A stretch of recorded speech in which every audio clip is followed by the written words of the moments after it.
మీ personal interviews మరియు వ్యాపార ప్రకటనల కొరకు ఈ నెంబర్ని సంప్రదించండి. Welcome to fight talk with Lalit Kumar.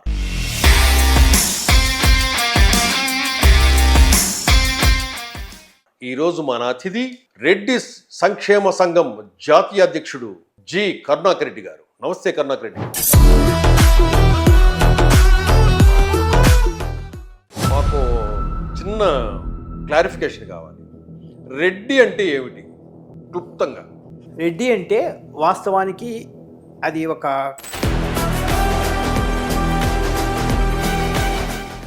వాస్తవంగా మొన్న ఎలక్షన్స్లో రెడ్డి కమ్యూనిటీ ఎవరు కూడా జగన్మోహన్ రెడ్డికి చెయ్యలేదు అనేది వాస్తవం. దీన్ని ఏకీభవిస్తారా మీరు? 100% ఏకీభవిస్తారు. ఎవరు చేయలేదు. నేను ఈ విషయం చెప్పాను. నేను ఎందుకు అతన్ని విభేదించారు వీళ్ళు? అది చెప్తున్నా కదా, నేను రీజన్స్ చెప్తున్నాను.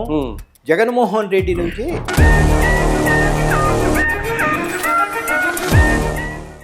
గత 5 ఏళ్ల పాలనలో రాష్ట్రం ఎంతైతే నష్టపోయిందో మీ సామాజిక వర్గం, రెడ్డి సామాజిక వర్గం కూడా అంతే నష్టపోయింది అంటే మీరు ఏకీభవిస్తారా? 100% ఏకీభవిస్తా.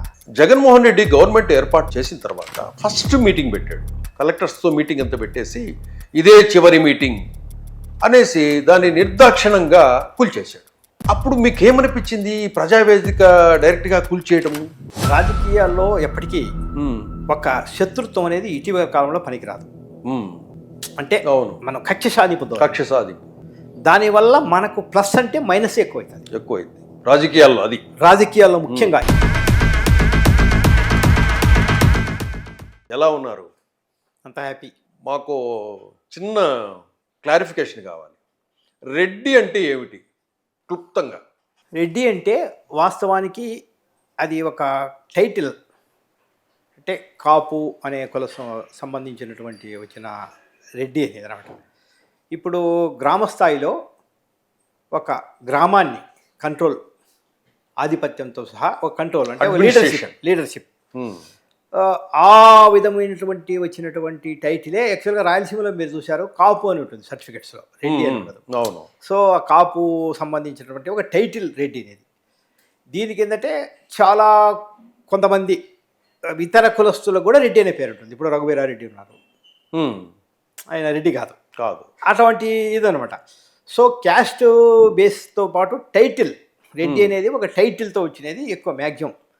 సరే గతం మనం అంటే పూర్వకాలం 4-5 తరాల ముందు ఎట్లా ఏముండేది, కానీ రెడ్డి అనేది వాస్తవానికి ఒక టైటిల్. ముఖ్యంగా రాయలసీమలో కానీ చాలా ప్రాంతాల్లో ఒక లీడర్షిప్, గ్రామ స్థాయిలో ఒక లీడర్షిప్ కానీ, ప్లస్ గ్రామంలో ఏ సమస్య వచ్చినా ఒక తెచ్చేది కానీ, పరిష్కరించేది కానీ, ఒక ఆధిపత్యానికి సంబంధించినటువంటి కులానికి గుర్తింపు చిహ్నం అనేది రెడ్డి. ఇప్పుడు ఇదే రెడ్డి సామాజిక వర్గం లో జగన్మోహన్ రెడ్డి గారు సొంతంగా ఒక పార్టీని ఏర్పాటు చేసుకునేసి కష్టపడి పోరాడి 2019లో 151 సీట్లు పొంది గవర్నమెంట్ ఫామ్ చేశాడు. జగన్మోహన్ రెడ్డి గారి దగ్గర నుంచి మీరు ఏం ఆశించారు? మీ ఎక్స్పెక్టేషన్స్. మీరు సపోర్ట్ చేశారు, అంత బాగా గెలిపించారు, కష్టపడ్డారు, అందరు కష్టపడ్డారు, 151 సీట్స్ ఇచ్చారు. మీరు ఏం ఎక్స్పెక్ట్ చేశారు జగన్మోహన్ రెడ్డి గారి దగ్గర? దీనికంటే ముందు నేను ఒకటి చెప్తాను. ఇప్పుడు వాస్తవానికి ముఖ్యమంత్రులు రాష్ట్రంలో కంబైన్డ్ స్టేట్స్ కానీ ఎక్కువ రెడ్డిసే పరిపాలించారు. సో అన్ని కులాల వాళ్ళు ఓట్లు వేస్తేనే ఇప్పుడు ముఖ్యమంత్రులు అవుతారు. ఒక కులం వాళ్ళు వేస్తే ఎవరైనా కానీ ముఖ్యమంత్రులు కాలేరు. సరే, జగన్మోహన్ రెడ్డి గారు ముఖ్యమంత్రి అయ్యేక ముందు పార్టీ పెట్టిన తర్వాత రాజశేఖర రెడ్డి గారి కంటే కూడా హయ్యెస్ట్ ఫాలోయింగ్ 80% జగన్మోహన్ రెడ్డితో ఉంది. రాజశేఖర రెడ్డికి 60-70% ఉంటే జగన్మోహన్ రెడ్డికి 80-90% ఉంది వాస్తవానికి ఎలక్షన్స్. మీరు ఒకసారి రాజకీయాలు పరిశీలిస్తే టీడీపీ 83 ఆవిర్భావం నుంచి మ్యాక్సిమం 10 మంది 15 మంది, లీస్ట్ అంటే జగన్మోహన్ రెడ్డి గారు సీఎం అయినప్పుడు బిఫోర్ 9 మంది రెడ్డి ఎమ్మెల్యేలు టీడీపీ నుంచి గెలిచేవాళ్ళు. అవును. ఎంతమందో 10 మందో 15 మందో 20 మందో అప్రాక్సిమేట్లీ. అటు మన రీసెంట్ ఎలక్షన్స్లో జగన్మోహన్ రెడ్డి 150 స్థానాలు వచ్చినప్పుడు ఒక్క ఎమ్మెల్యే కూడా రెడ్డి ఎమ్మెల్యే టీడీపీ నుంచి గెలవలేదు. అంటే సాలిడ్ గా అందరూ జగన్మోహన్ రెడ్డి గారికి జగన్మోహన్ రెడ్డి గారికే రెడ్డిస్ అనేది మ్యాక్సిమం 151 మందిలో సీట్లలో 51 సీట్లు రెడ్డి గెలిచారు. రెడ్లు గెలిచి భారతదేశ చరిత్రలో ఒక కులం నుంచి హైయెస్ట్ గెలవటం రికార్డ్ అది ఎస్ రికార్డు. అటువంటి ఫాలోయింగ్ అటువంటి ఇది జగన్మోహన్ రెడ్డి గారు ఉండేది. ఉండేది. జగన్మోహన్ రెడ్డి గారు వాస్తవానికి is not a politician, is a business person. రాజకీయ అనుభవము, రాజకీయ మనస్తత్వము, పరిణితి ఇవన్నీ అతను లేవు. ఎందుకంటే మీరన్నారు ఇందాక రెడ్లు ఎందుకు ఈ విధంగా అనేది. రెడ్డి కులానికి మూల పురుషుడు, ఆది పురుషుడు, మూల గురువు ఎవరంటే యోగి వేమారెడ్డి. కానీ ఇప్పుడు ఏమనుకుంటున్నారు, రెడ్డి కులం నిర్వీర్యం కావడానికి, రెడ్డి కులాన్ని ఇంకా చర్చించుకోలేని విధంగా చేసింది ఎవరంటే జగన్మోహన్ రెడ్డి అని అనుకుంటున్నారు. మీరు ఇందాక ప్రశ్న అడిగారు, ఎందుకు రీజన్. రెడ్డి అనే వాళ్ళు మ్యాక్సిమం ఏం కోరుకుంటారంటే ఒక ఆధిపత్యం అనుకోండి, అవును, హెల్పింగ్ అనుకోండి, ఎవరికైనా హెల్ప్ చేసేది, అవును, ఇలాంటివి ఎక్కువ కోరుకుంటారు. రెడ్లకు ఎక్కువ ఏముంటుంది, వ్యవసాయం, రాజకీయం, కాంట్రాక్ట్లు, విద్య, కాంట్రాక్ట్, ఇలాంటివి వ్యాపారాలు ఉంటాయి. ప్రతి ఒక్క రంగాన్ని దెబ్బతీశాడు జగన్మోహన్ రెడ్డి గారు వచ్చిన తర్వాత. ఏ విధంగా అంటే ఇక్కడ నేను ఎందుకంటే సూటిగా చెప్తాను, నాకు పార్టీకి సంబంధం లేదు కాబట్టి, పార్టీలకు సంబంధం లేదు కాబట్టి, ఇప్పుడు గ్రామ స్థాయిలో ఈ వాలంటీర్ వ్యవస్థ వలన కొన్ని మేలు జరిగినా, కొన్ని వెసులుబాట్లు ఉన్నా కూడా ఆ లీడర్షిప్ రెడ్డి అనే దానికి కిల్ అయిపోయింది. ఒక రెడ్డి దగ్గరికి గ్రామ స్థాయిలో ఎవరైనా ఎందుకు వస్తారు అంటే ఒక లీడర్ సహాయం కోసము, ఒక చిన్న పథకాల కోసము, కరెంటు పని, అధికారులకు ఫోన్ అవన్నీ వాస్తవానికి దీనివల్ల రెడ్లకు ఒరిగేదేం లేదు. అంటే వాళ్ళకేం ఆదాయం ఏమి ఉండదు, ఇంకా ఖర్చే ఉంటుంది వాస్తవానికి ఇవన్నీ.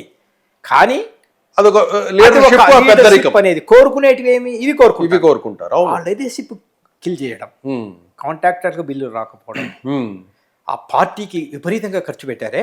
అవును, పాదయాత్రలు, విగ్రహాలకు, సిద్ధం సభలకు, ప్రతి ఒక్కదానికి పెట్టిందంతా రెడ్డిస్. ఇవన్నీ పెట్టి కానీ ఆ గౌరవం కూడా మాకు లేదే. ఇప్పుడు ఆదాయము అనేది డిఫరెంట్. కొంతమంది ఆదాయం చూస్తారు, కొంతమంది గౌరవం చూస్తారు, కొంతమంది పేరు చూస్తారు, కొంతమంది మాకు మా స్థానంలో ముఖ్యమంత్రి ఉంటే మా వర్గం అంతా ఏదో. ఇప్పుడు మనం పోతుంటాం, రెడ్డి గారు బాగున్నారంటారు, మీకేమయ్యా గవర్నమెంట్ మీది అంటారు. మనకేం చేయకపోయినా మీకేం బెనిఫిట్ లేకపోయినా కూడా గుర్తింపు, ఐడెంటిటీ. అవును.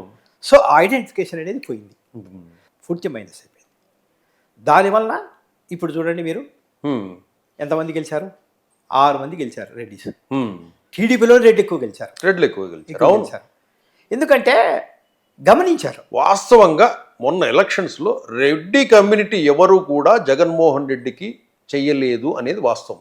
దీన్ని ఏకీభవిస్తారా మీరు? 100% ఏకీభవిస్తారు. ఎవరు చేయలేదు. నేను ఈ విషయం చెప్పాను. నేను ఎందుకు అతన్ని విభేదించారు వీళ్ళు? అదే చెప్తున్నా కదా, నేను రీజన్స్ చెప్తున్నాను. జగన్మోహన్ రెడ్డి నుంచి ఇప్పుడు మనకు ఏమవుతుందంటే రాష్ట్ర విభజనకు ముందు తెలంగాణ అనేది, తెలంగాణ అంటే ఒక ఆత్మ గౌరవం, దానివల్ల ఏమొచ్చిందా నష్టమా లాభం అనేది డిఫరెంట్. అది ఆత్మ గౌరవం అనేది ఒక ఇంపార్టెంట్ అనేవాళ్ళు అనమాట. సో ఒక ముఖ్యమంత్రి స్థాయిలో మనకుంటే ఒక ఆత్మ గౌరవం, అది క్రమేణా ఏమైపోతుందంటే హేళనగా మారింది. మారింది. ఏముందయా మీకే గౌరవం లేదు, మీ ఎమ్మెల్యేలే ముఖ్యమంత్రిని కలవడం లేదు, ఆయన వాళ్ళకి మీ ఎమ్మెల్యేలు ఎంపీలకే అపాయింట్మెంట్ దొరకడం లేదు. అసలు మీది ఏంది? వాలంటీర్ కొంటే వీళ్ళు మీకు లేదు, గ్రామ స్థాయిలో ఎమ్మెల్యేకి లేదు. అసలు మీతో మాకు ఏం ఉపయోగము? మీరు ఎప్పుడైనా పోని ఒక శాసనసభ్యుని ద్వారా పోయి ముఖ్యమంత్రిని కలిశారా? కనీసం మీకు ఈ రెడ్డి సంక్షేమ సంఘము ప్లస్ రెడ్డి కమ్యూనిటీస్లో చాలా కొన్ని సంఘాలు ఉన్నాయి, పెద్దలు ఉన్నారు రెడ్డికి సంబంధించి. వీళ్ళతో కనీసం ఒక మీటింగ్ కూడా పెట్టుకోలేదు కదా 5 ఏళ్లలో? ఎప్పుడు పెట్టలేదు. మీరు మీకు ఏం కావాలి, పార్టీ ఎలా ఉంది, మనం ఇంకా ఏం చేస్తే బాగుంటుంది అనే ఒక మీటింగ్ కూడా జరగలేదు. ఎప్పుడు పెట్టలేదు. నేను యాక్చువల్గా రెడ్డి సంఘము ప్లస్ ఓసీ సంక్షేమ సంఘం ఉంటాను. ఓకే. ఈడబ్ల్యూఎస్ రిజర్వేషన్స్ మీద నేను పోరాడుతున్న ఇష్యూస్ మీద. అయితే నేను బిఫోర్ ఎలక్షన్స్ అయిపోయిన తర్వాత, అంటే సీఎం గారు ముఖ్యమంత్రి గారు అయిన తర్వాత, ముఖ్యమంత్రి గారిని కలిసే అవకాశము లేని సమయంలో ఆయనతో మనకు అప్పటికే ఎవరికి అపాయింట్మెంట్స్. సో అజయ్ కల్లం లాంటి వాళ్ళు పెద్దలతో చాలామంది రెడ్డికి సంబంధించిన నా దగ్గర ఒక సిస్టమ్ ఉంది.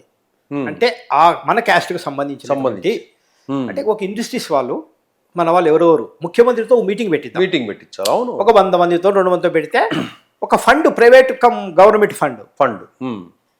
ఇప్పుడు గవర్నమెంట్ సపోజ్ ఇస్తుంది అనుకుందాము రెడ్డిస్కు ఫండ్ సమ్ అమౌంట్, ఒక మహా అంటే ఒక 5 కోట్ల కంటే ఎక్కువ లేదు, 2 కోట్లు లేదు. వేరే సమాజం నుంచి వ్యతిరేకత రావచ్చు, ఆ కుల ప్రేమ చూపించకూడదు, సో అంతకంటే ఇవ్వలేదు. సరే, 1 కోటి రూపాయలు కూడా ఇస్తాది అనుకుందాం. ప్రైవేట్ భాగస్వామితో అయితే ఒక ముఖ్యమంత్రి గారి సమక్షంలో 200 మంది ఇండస్ట్రీస్ వాళ్ళు ఇస్తున్నారు అనుకోండి. సపోజ్ వాళ్ళు ముఖ్యమంత్రి గారి సమక్షంలో 1 కోటి రూపాయలు ఈ ఫండ్ అని ప్రైవేట్ కమ్ గవర్నమెంట్ ఇచ్చినప్పుడు అది కమ్యూనిటీకి ఉపయోగించవచ్చు. ఈ విధంగా ఒక ప్రణాళికను మనం తయారు చేసి డిస్కషన్ చేయడం జరిగింది. మరి వాళ్ళకు ఎందుకో దాని మీద అసలు ఇంకా మళ్ళీ ఫర్దర్ డిస్కషన్స్ లేవు. వాటి మీద ఏం ఫర్దర్ డిస్కషన్స్ లేవు. ఏదో కార్పొరేషన్ అనేది ఒకటి అనౌన్స్ చేశారు. కార్పొరేషను అది సంఘానికి సంబంధం లేని వ్యక్తులకు ఇచ్చారు చైర్మన్గా. సరే, ఆయన ఏదో పొలిటికల్ అనేటివి కొన్ని ఈక్వేషన్స్ ఉంటాయి. అవును. సో కానీ ఏ మాత్రమే కానీ అది దానివల్ల ఒక బెనిఫిట్ అనేది ఎవరికి లేదు. బెనిఫిట్ అనేది లేదు. కానీ ఏదో ఒకటి ఉండాలి కదా. ఇప్పుడు ఎడ్యుకేషన్కు లోను, కార్పొరేషన్ ద్వారా ఆ క్యాస్ట్కి సంబంధించిన కార్పొరేషన్ బీసీలకు రుణాలు వస్తాయి. వీళ్ళకి కూడా ఎవరికి లేవు, కాపులకి ఎవరికి కార్పొరేషన్లు ఉన్నాయి కానీ కనీసం టేబుల్ చైర్లు కూడా లేవంట. టేబుల్ చైర్లు లేకపోయినా టేబుల్ చైర్ల కంటే కనీసం ఫండ్ రావాలి కదా. ఫండ్ రావాలి. టేబుల్ చైర్లు ఉన్నా లేకుండా మాకు సంబంధం లేదు. అని అవునవును, ఫండ్ కావాలి. వాడు విద్య మనకు ఫండ్ ఉంటే కనీసం మినిమం రిక్వైర్మెంట్స్ ఉంటాయి. దానికి కూడా ఫండ్ లేని పరిస్థితులు ఉన్నప్పుడు ఎడ్యుకేషన్ ఇంకా పిల్లలకి ఏంటంటే జగన్మోహన్ రెడ్డి గారు అడగని వాళ్లకు ఇస్తూ అడిగిన వాళ్లకు ఇవ్వకపోవడం అనేది చాలా మైనస్ అయింది. ఫస్ట్ కరుణాకర్ రెడ్డి గారు ఇంకో మాట, జగన్మోహన్ రెడ్డి గవర్నమెంట్ ఏర్పాటు చేసిన తర్వాత ఫస్ట్ మీటింగ్ పెట్టేసి ప్రజావేదిక కలెక్టర్స్తో మీటింగ్ అంతా పెట్టేసి ఇదే చివరి మీటింగ్ అనేసి దాన్ని నిర్దాక్షిణంగా కూల్చేశాడు. అప్పుడు మీకేమనిపించింది? ప్రజావేదిక డైరెక్ట్గా కూల్చేయడము, ఇదే లాస్ట్ మీటింగ్ అని ఇమ్మీడియట్గా ఫస్ట్ అదే స్టార్ట్ చేశారు. ఇప్పుడు రాజకీయాల్లో ఎప్పటికీ ఒక శత్రుత్వం అనేది ఇటీవల కాలంలో పనికిరాదు. అంటే మనం కక్ష సాధింపు దానివల్ల మనకు ప్లస్ అంటే మైనస్ ఎక్కువైతుంది రాజకీయాల్లో ముఖ్యంగా ఇటీవల రాజకీయాల్లో ప్రజలు బాగా అబ్జర్వ్ చేస్తున్నారు. సోషల్ మీడియా బాగా పెరిగిపోయింది. మనకు ఒక సపోజ్ ఏదైనా కానీ ఒక హోటల్ ఏదైనా ఉంటుంది, 10 మందికి మనం సాయం చేసేటువంటి ఒక స్థలం ఉంటుంది. అది మనం దాన్ని వేరే విధంగా ఉపయోగించుకోవచ్చు. కరెక్ట్. ఇప్పుడు అది ఒకటి కూల్చిన దానివల్ల కేవలం కక్ష అనేది మైండ్గా ప్రతి ఒక్కరికి దృష్టిలో పడిపోతుంది. ఫస్ట్ అది జగన్మోహన్ రెడ్డి గారి మనస్తత్వాన్ని తెలియజేసి అది దీనికి వాస్తవానికి నేను ఇందాక అన్నాను, అతనికి కొంతమంది ఏదో వాళ్ళ వ్యక్తిగత లాభం కోసమో వాళ్ళ వ్యక్తిగత స్వార్థం కోసమో ఇలాంటివన్నీ చెప్పి ఎంకరేజ్ చేసి, అంటే ఇలా ప్రజా వ్యతిరేక విధానాలకు మద్దతు పలికే విధంగా చేయడం జరిగింది. సో అది ఏమవుతుందంటే ఒక నాంది అవుతుంది. అది ఒక కక్ష సాధింపుకు నాంది. మనం ఎప్పుడు డిక్టేటర్షిప్ అలా ఉండకూడదు. పొలిటీషియన్స్ ఎప్పుడు డిక్టేటర్షిప్ పనికిరాదు. అది డిక్టేటర్గా ఉండాలి. కానీ మరీ ఇలా మనము కక్ష సాధింపు ధోరణి, ఇటువంటి కక్ష సాధింపు ధోరణి వల్ల ప్రజల్లో ఏమవుతుందంటే, ఇప్పుడు న్యూట్రల్ పీపుల్ ఉంటారు, రాజకీయాలకు అతీతమైనటువంటి పీపుల్ ఉంటారు, వాళ్ళు ఇలాంటివన్నీ హర్ట్ అవుతారు, అబ్జర్వ్ చేస్తుంటారు. ఎడ్యుకేషన్ అది ఏ పార్టీ అయినా. ఇప్పుడు ఈవెన్ చంద్రబాబు నాయుడు గారు ఏదైనా చేసినా కూడా ఇది అవుతా ఉంటుంది. ఒక పార్టీకి సంబంధం కాదు అది. సో అది ఒక మైనస్ అయిపోయింది. ఇంకోటి, ఎలక్షన్స్ ముందు వివేకానంద రెడ్డి గారి మర్డర్ జరిగింది పులివెందులలో. అప్పుడు ఆ సమయంలో సాక్షి దినపత్రికలో నారాసుర రక్త చరిత్ర అని చెప్పేసి ఒక స్టోరీ కూడా వేశారు. దాన్ని నమ్మారా మీరంతా?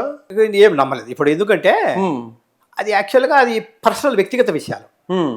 అది అంటే ఆ మర్డర్ అనేది నారాసుర రక్త చరిత్ర అన్నప్పుడు ఇది చంద్రబాబు నాయుడు చేయించాడు అలా ఎవరు నమ్మలేదు. అట్లే చంద్రబాబు నాయుడు అనేది ఎవరు నమ్మలేదు. కానీ ఉమ్. వీళ్ళు ఏమి పేపర్లో ఏం రాశారో అనేది పెద్ద సీరియస్నెస్ కాదు. అది ఉమ్. తర్వాత తెలుస్తుంది కదా. అప్పుడు మీడియాలో రకరకాలు వస్తూ ఉంటాయి. అవును. వస్తూ ఉంటాయి. అది సమ్ వ్యక్తిగత దాంట్లో రకరకాల రోజుకొక న్యూస్ వస్తుంది. ఉమ్, ఉమ్. రోజుకొక న్యూస్ వస్తుంది. అవును. అప్పుడు ఎవరు దాన్ని ఏమి చంద్రబాబు చేసినారు ఇంకొకరు చేశారనే మైండ్లో లేదు ఎవరైనా. మీరైతే అది దాన్ని నమ్మలేదు. ఎవరైనా నమ్మలేదు. తర్వాత ఎలక్షన్స్ అయిపోయిన తర్వాత ఈ మర్డరు పులివెందులకు సంబంధించిన బంధువులు కొంతమంది కలిసి చేశారనే విషయము సిబిఐ ఎంక్వైరీలో బయటపడింది. అరెస్టులు ఇవన్నీ జరిగాయి. అప్పుడు ఆ కమ్యూనిటీలో డిస్కషన్ ఏం జరిగింది? కమ్యూనిటీలో దాని మీద పెద్ద డిస్కషన్స్ ఏం జరగలేదు. అంటే అయ్యో వివేకానంద రెడ్డిని చంపింది వీళ్ళ అని దాన్ని నమ్మగలిగారా మీరు? అంటే ఇక్కడ వివేకానంద రెడ్డి అనే వ్యక్తి చాలా సాఫ్ట్ నేచర్. సాఫ్ట్, అవును, చాలా సాఫ్ట్. అది కేవలం అది కన్ఫ్యూజనెస్ వాతావరణం జరిగింది అక్కడ. రోజు ఏదో ఒకటి జరిగింది, ఆయన ఏదో ఇల్లీగల్ కాలెక్ట్ అని, ఇంకొకటి బంధువులని, డిఫరెంట్. ఇప్పటికి కూడా అది క్లారిటీ లేదు. ఇప్పటికి కూడా క్లారిటీ లేదు. సో కనీసం క్లారిటీ ఇప్పటి వరకు అది పక్కనే ఉంచితే వివేకానంద రెడ్డి కూతురు బయటకు వచ్చింది, సునీతారెడ్డి బయటకు వచ్చి నాకు అనుమానం ఉందని ఆమె కొంచెం వీళ్ళ మీద బంధువుల మీద కేసు వేసి మీడియాలో వచ్చి ప్రజెంటేషన్స్ అన్నీ ఇచ్చింది.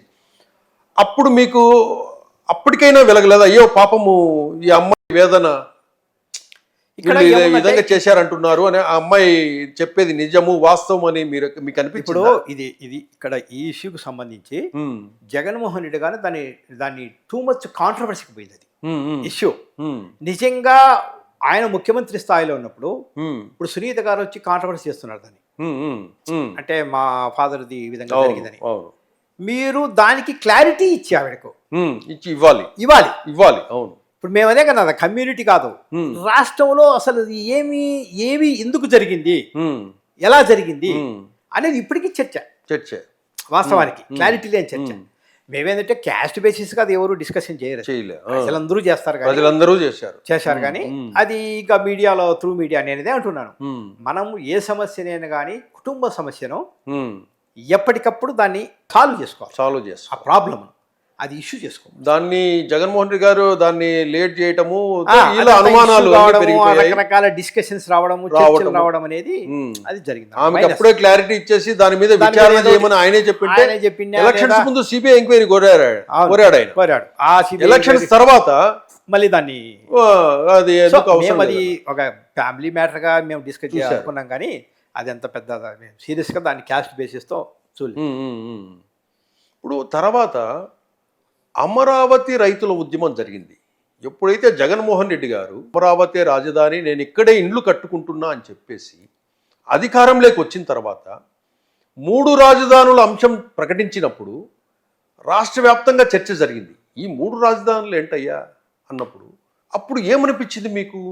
3 రాజధానుల విషయము జగన్మోహన్ రెడ్డి ప్రకటించగానే మీలో స్పందన, డిస్కషన్స్ ఇవన్నీ కూడా ఏమనిపించాయి? ఏం జరిగాయి? ఇప్పుడు వీళ్ళకు పొలిటీషియన్స్కి తెలియని విషయం ఏంటంటే, రాజకీయ నాయకులకు ఎప్పటికైనా ప్రజలు డెవలప్మెంట్ చేశారా లేదా ఇవి ఎక్కువ చూస్తారు. ఈ 2 చూస్తారు.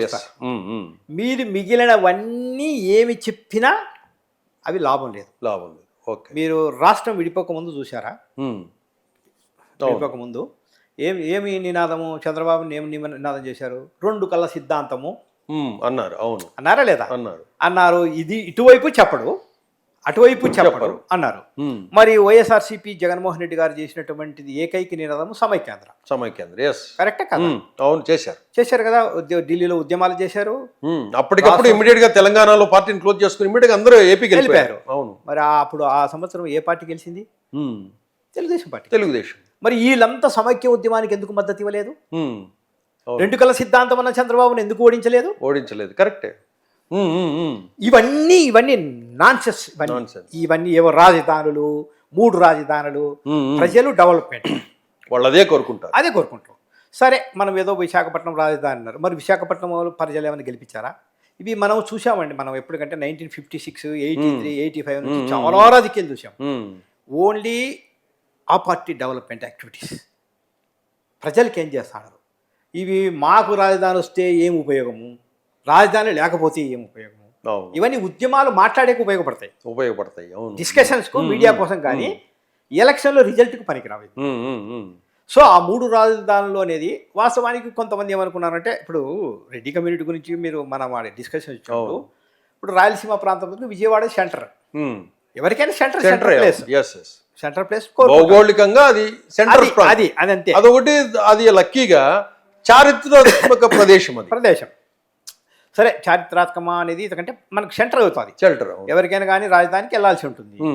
సో వీళ్ళేది దానికి ఏదో మున్సిపల్ ఎలక్షన్లో ముడిపెట్టి గుంటూరు మున్సిపాలిటీని గెలిచాం, విజయవాడ మున్సిపాలిటీ గెలిచాం, మరి ఎవరు ఓట్లు వేయలేదు మీకు, ఇదంతా అడ్వైజెస్, సలహాలు, కరెక్ట్ సలహాలు ఉండవు అనమాట.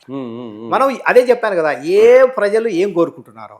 నీకు వైజాగ్ ప్రజలు ఎప్పుడైనా రాజధాని కావాలని ఎప్పుడు కోరుకోలేదు కదా, ఎప్పుడైనా కోరుకున్నారు? వాళ్ళు అసలు ఎవరు కోరుకోలేదు. ఇప్పుడు మనం ఏదైనా ఇందాక నేను అదే కన్నా, సమైక్య ఉద్యమము, 2 రకాల సిద్ధాంతము, ఇవన్నీ డిస్కషన్స్ అంతే, ఓటింగ్లు ఎక్కడ లేదు, ఇదంతా ఫెయిల్యూర్ ఇది అంతా.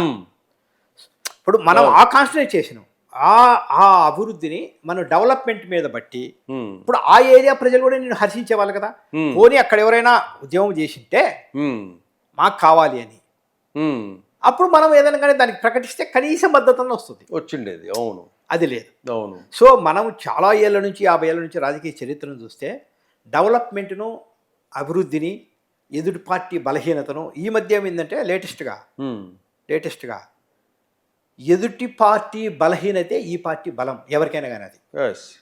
మీరు చూడండి, జగన్మోహన్ రెడ్డి గారు పార్టీ పెట్టినప్పుడు చంద్రబాబు అసమర్థతే జగన్ బలం. ఇప్పుడు కూడా జగన్ అసమర్థతే చంద్రబాబు బలం. చంద్రబాబు ఆల్రెడీ 9 ఏళ్ళు చేశారు, మళ్ళీ ఏం చేస్తాడని మళ్ళీ ఆయనకు ఓట్లేస్తారు. ఇది మీరు ఎప్పుడైనా చూడండి అంతే, ఆ పార్టీ అసమర్థత మీద ఈ పార్టీ బలం ఆధారం. ఇప్పటికి కూడా జగన్మోహన్ రెడ్డి మారకోకుండా ఇంకా నేను చంద్రబాబు అసమర్థతతో మళ్ళీ గెలుస్తాను అనుకుంటే మాత్రం అది భ్రమే అవుతుంది. అది భ్రమే అవుతుంది. కానీ గత 5 ఏళ్ల పాలనలో రాష్ట్రం ఎంతైతే నష్టపోయిందో, మీ సామాజిక వర్గం, రెడ్డి సామాజిక వర్గం కూడా అంతే నష్టపోయింది అంటే మీరు ఏకీభవిస్తారా? 100% ఏకీభవిస్తా. నేను ఇందాకే చెప్పాను కదా, ఇప్పుడు ఏ విధమైన లీడర్షిప్ కిల్ చేయడం, తర్వాత ఆర్థికంగా కాంట్రాక్టర్లకు కాంట్రాక్టర్కి ఒక్కరికి బిల్లు లేవు. కాంట్రాక్టర్ ఆ బిల్స్ అన్ని కూడా చాలా వరకు 2 లక్షల కోట్లు ఉన్నాయి. ఒక ఇంట్రెస్టింగ్ న్యూస్ చెప్తా చూడండి. నర్సరావుపేట కాన్స్టిట్యూన్సీ, నాకు విలేజ్ గుర్తులేవు, నాకు వేరే వాళ్ళు చెప్పిన విషయం. ఒక్క విలేజ్లోకి వైసీపీ వాళ్ళు ఎంటర్ కాలేరు, అంటే అంత టీడీపీ కమ్మాస్ సంబంధించిన ఊరది. ఇంకొక విలేజ్లో మొత్తం రెడ్డిస్ అంటే ఆధిపత్యం మెయిన్, బాగా 90% రెడ్డిస్ ప్లస్ ఎస్సీతో అందరూ ఉంటారు. ఆ ఊర్లోకి టీడీపీ వాళ్ళు ఎంటర్ కాలేరు. ఒక సర్వేకి సంబంధించిన వాళ్ళు ఆ ఊరు వెళ్తే సర్పంచ్ దగ్గరికి వెళ్ళారు, ఏముంది ఎలా ఉంది పరిస్థితి అని. రెడ్డి సర్పంచ్ వెళ్తే ఇంకా నేను చెప్పకూడదు, మా వాళ్ళని పిలిపిస్తా అని రమ్మన్నాడు. అందరూ చెప్పాలంటే ఇంకా ఏదో తీసుకున్నాడు, చెప్పులు తీసుకొని మేము కొట్టుకోవాలా, ఎందుకంటే మాకు ఈయన పెద్ద ఆయన ఉంటే ఏదో పాపం హాస్పిటల్కి పిలిచిపోయేవాడు, లీడరు తీసుకుపోయేవాడు. ఈయనే ఫైనాన్స్గా లేకపోతే, ఆయనే కాంట్రాక్టుగా దెబ్బతిని ఆర్థికంగా దెబ్బతింటే మాకెవరు దిక్కు. ప్రతి ఒక్కదానికి గవర్నమెంట్ చేయలేదు కదా, ప్రతి ఒక్కటి గవర్నమెంట్కి మనం ఫోన్ చేసి ఎంఆర్ఓ రా అని, అది కాదు కదా, సాధ్యం కాదు కదా. సో ఆ విధంగా బాగా ఆర్థికంగా నష్టపోయారు, రాజకీయంగా నష్టపోయారు. ఇప్పుడు రాజకీయంగా అంటే ఏ విధంగా అంటే, మీరు సపోజ్ ఈ సామాజిక న్యాయం అనేది కొత్త వర్డ్, ప్రపంచంలో లేని వర్డ్ను జగన్మోహన్ రెడ్డి గారు తెచ్చారు. ఎస్సీ, ఎస్టీ, బీసీ, మైనారిటీ అని, నా ఎస్సీలు, నా బీసీలు, నా మైనారిటీ అనే వర్డ్ తెచ్చాడు. కానీ అది చెయ్యాలి, కానీ దాని నినాదం కాకూడదు. ఇప్పుడు ఓసీలు ఉన్నారు కదా, 30% పాపులేషన్ ఓసీలు ఉన్నారు. మీకు ఇప్పుడు రెడ్డి, కమ్మ, వైశ్య, బ్రాహ్మణు, క్షత్రియ లాంటి కులాలను ఏకం చేసి ఓడించుకున్న వ్యక్తి ఎవరంటే జగన్మోహన్ రెడ్డి. కరెక్ట్. వీళ్ళంతా ఏకం కాదు. ఇప్పుడు కమ్మాసు ఉంటారు, రెడ్లు ఇటు ఉంటారు, అట్లా అంటారు. ఈ ఎలక్షన్ లో ఏకమై ఓడించారు. వాళ్ళు వాళ్ళ మధ్య ఉన్న ఏదైతే గ్యాప్స్ అన్ని కూడా వాళ్ళు మర్చిపోయి కలిసిపోయి జగన్ ఓడించారు. విచిత్రమైన విషయం ఏంటంటే, ఎప్పుడు మైనారిటీలు వైఎస్ఆర్సీపీతో ఉంటారు, రాజశేఖర రెడ్డితో ఉంటారు, ఉన్నారు, కాంగ్రెస్ అవును. పార్టీతో ఉండేవాళ్ళు. ఉండేవాళ్ళు అవును. అది అర్థం కాని విషయం ఏంటంటే హయ్యెస్ట్ మైనారిటీలు 80% ఉండే చోట్ల కూడా ఓడిపోయింది. కర్నూలు, ఆదోని, కదిరి, ఎన్ని నియోజకవర్గాలు, అవును, ఎన్ని నియోజకవర్గాలు అంటే 80% పైన ఉన్నారు ఇక్కడ మైనారిటీలు. అక్కడ కూడా ఎంత విచిత్రంగా ఓడిపోయిందంటే, అంటే అంత తీవ్రమైన వ్యతిరేకత అంటే అతని యాటిట్యూడ్ వల్ల అండ్ అడ్మినిస్ట్రేషన్ యాటిట్యూడ్. ఎమ్మెల్యే ఈయన ఏమనుకున్నానంటే, ఈయనకి ఇచ్చిన అడ్వైజర్, ఇప్పుడు మనము సపోజ్ మన ఇంట్లో కూర్చుంటాం, మన ఇంట్లో ఒక వ్యక్తి వర్షం పడుతుంది అంటారు. వర్షం వస్తుందా రాదా అనేది మనం బయటికి వెళ్ళి చూస్తాం. మనకు తెలిసినా కూడా, సౌండ్ వినపడినా కూడా. అంటే నువ్వు ఏమి జరుగుతా ఉందో బయటికి రాకోకుండా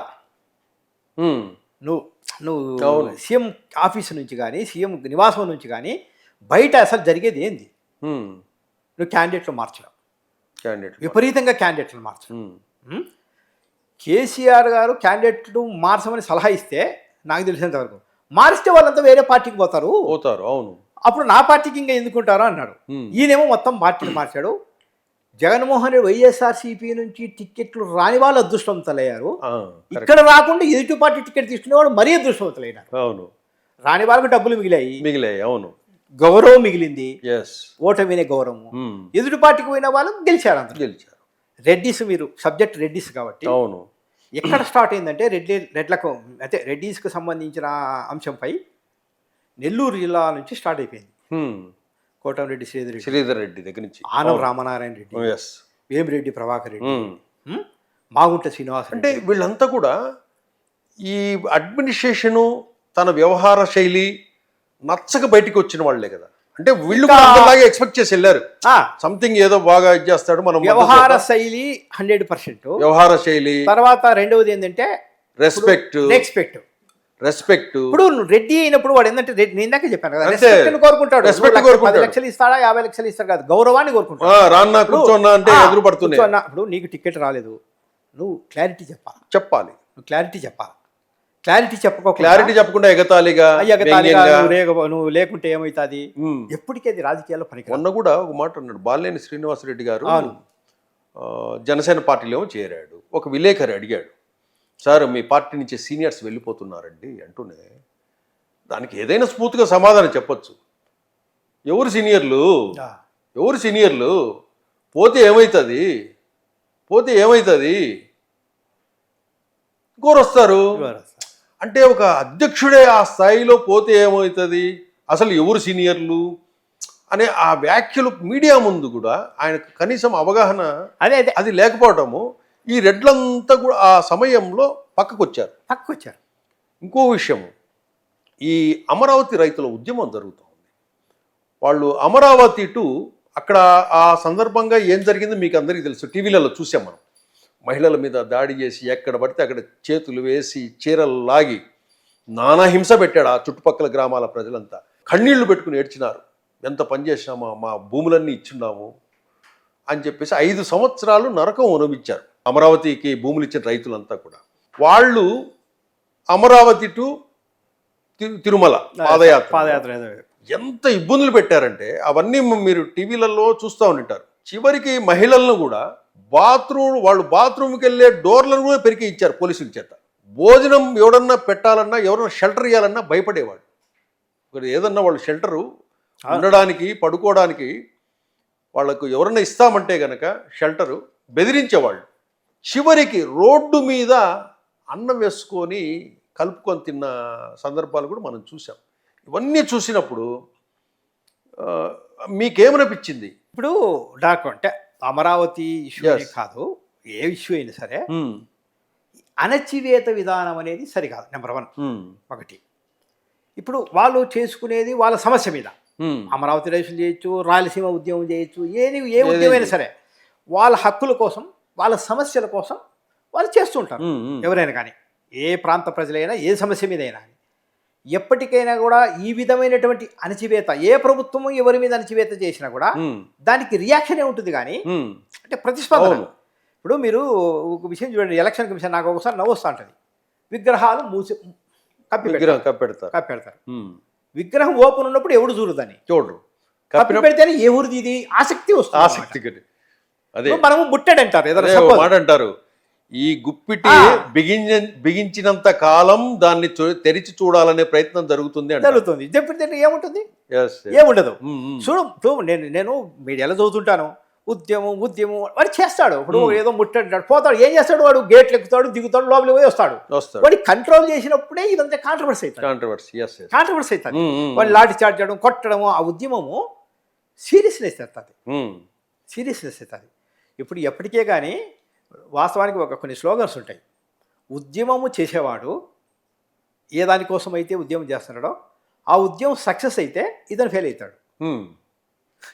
కరెక్ట్. అంతే కదా, ఇంకా మళ్ళీ ఉద్యమం ఉండదు. కరెక్ట్. ఆ ఉద్యమం అలాగే కంటిన్యూ ఉండాలి.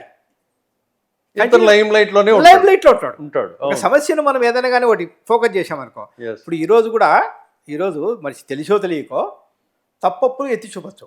ఇప్పుడు చంద్రబాబు నాయుడు ఏదో బస్సు, ఫ్రీ బస్సు, ఇంకో ఏదో 6 పథకాలు అన్ని 6 పథకాలు చేసి ఇంకా ఆయన గ్రేట్ అవుతాడు కదా. గ్రేట్ అవుతాడు కదా. గ్రేట్ అయినాక మనకేముంటుంది సమస్య? ఇంకా ఇవన్నీ ఎలక్షన్స్ బిఫోర్ చెప్పాలి. అంతేగాని ముందే మనము. కాబట్టి ఇప్పుడు అణచివేత విధానం, ఏ పార్టీ అయినా సరే అది ఫ్రీ ఉంటే సమస్య ఉండదు. ఇంకోటి, జగన్మోహన్ రెడ్డి పరిపాలన ఒక 1-2 సంవత్సరాలు చూసిన తర్వాత మామూలుగా మార్కెట్లో రెడ్డి సామాజిక వర్గంలో చాలామంది టౌన్స్లోను, పెద్ద పెద్ద సిటీస్లోను, మన మెయిన్ సిటీస్లోను, ఏపీలో వీళ్లకు ఆర్థికంగా ఏదైనా అవసరాల కోసము మార్కెట్లో ఇతర వర్గాల నుంచి, ఇతర సామాజిక వర్గాల నుంచి ఒక 20 లక్షలు కావాలి అడ్జస్ట్మెంట్ దొరికేది, 50 లక్షలు కావాలి అడ్జస్ట్మెంట్ దొరికేది, 1 కోటి రూపాయలు దొరికేది, 5 కోట్లు దొరికేది ఈజీగా. వీళ్ళు బిజినెస్ చేసేవాళ్ళు. ఈ పరిపాలన చూసిన తర్వాత ఈ రెడ్డి సామాజిక వర్గానికి మార్కెట్లో డబ్బులు ఇచ్చేవాళ్ళు కరువయ్యారు భయపడి. అంటే వాస్తవమేనా ఇది? ఇప్పుడు గవర్నమెంట్ని చూసిన తర్వాత కాదు, ఇప్పుడు వీళ్ళ దగ్గర శక్తి లేదు కదా. ఇప్పుడు కాంట్రాక్టర్స్లో బిల్లులు లేవు. మళ్ళీ కాంట్రాక్ట్ చేయాలంటే బిల్లులు వస్తాయి రాదు డౌట్. ఇప్పుడు గతంలో వైన్ షాప్స్, రకరకాల బిజినెస్లు ఏవో ఒకటి ఉంటాయి. రియల్ ఎస్టేట్ మీకు తెలుసు, ఫుల్ డౌన్. ఇసుక ప్రాబ్లము, ఇసుక అనేది పూర్తి ప్రాబ్లం అయిపోయింది. సో ఇట్లాంటి బిజినెస్ పరంగా అంటే ఫైనాన్షియల్గా ఏ విధంగా అయితే రెడ్డీస్ ఆర్థికంగా ఉంటారో, ఈ ఆర్థికంగా అంటే వీళ్ళకి ఇచ్చామనుకో మనకి ఏ విధంగా మళ్ళీ రిటర్న్ వస్తాయి, లేదు వీళ్ళకి ఇవ్వాలా, ఎలా డబ్బులు, ఫైనాన్స్ అనేది చాలా ప్రాబ్లం అయింది ఆర్థికంగా. అంటే ఇక్కడ ఏమైందంటే, ఇక్కడ జనం వాళ్ళు చెప్పడం ఏంటంటే, ఈ వ్యవహార శైలి, పోలీసులతో దాడులు, అటాకింగ్స్ ఇవన్నీ చూసిన తర్వాత వీళ్ళకి డబ్బు ఇస్తే రేపు ఏదైనా తిరిగి అడిగినప్పుడు పోలీసులతో కేసులు పెట్టిస్తారనో, అలా ఏం ఇప్పుడు అందరూ లేకపోతే దాడి చేస్తారేమో అలా అందరూ మార్కెట్లో ఆ భయం అనేది క్రియేట్ అయింది.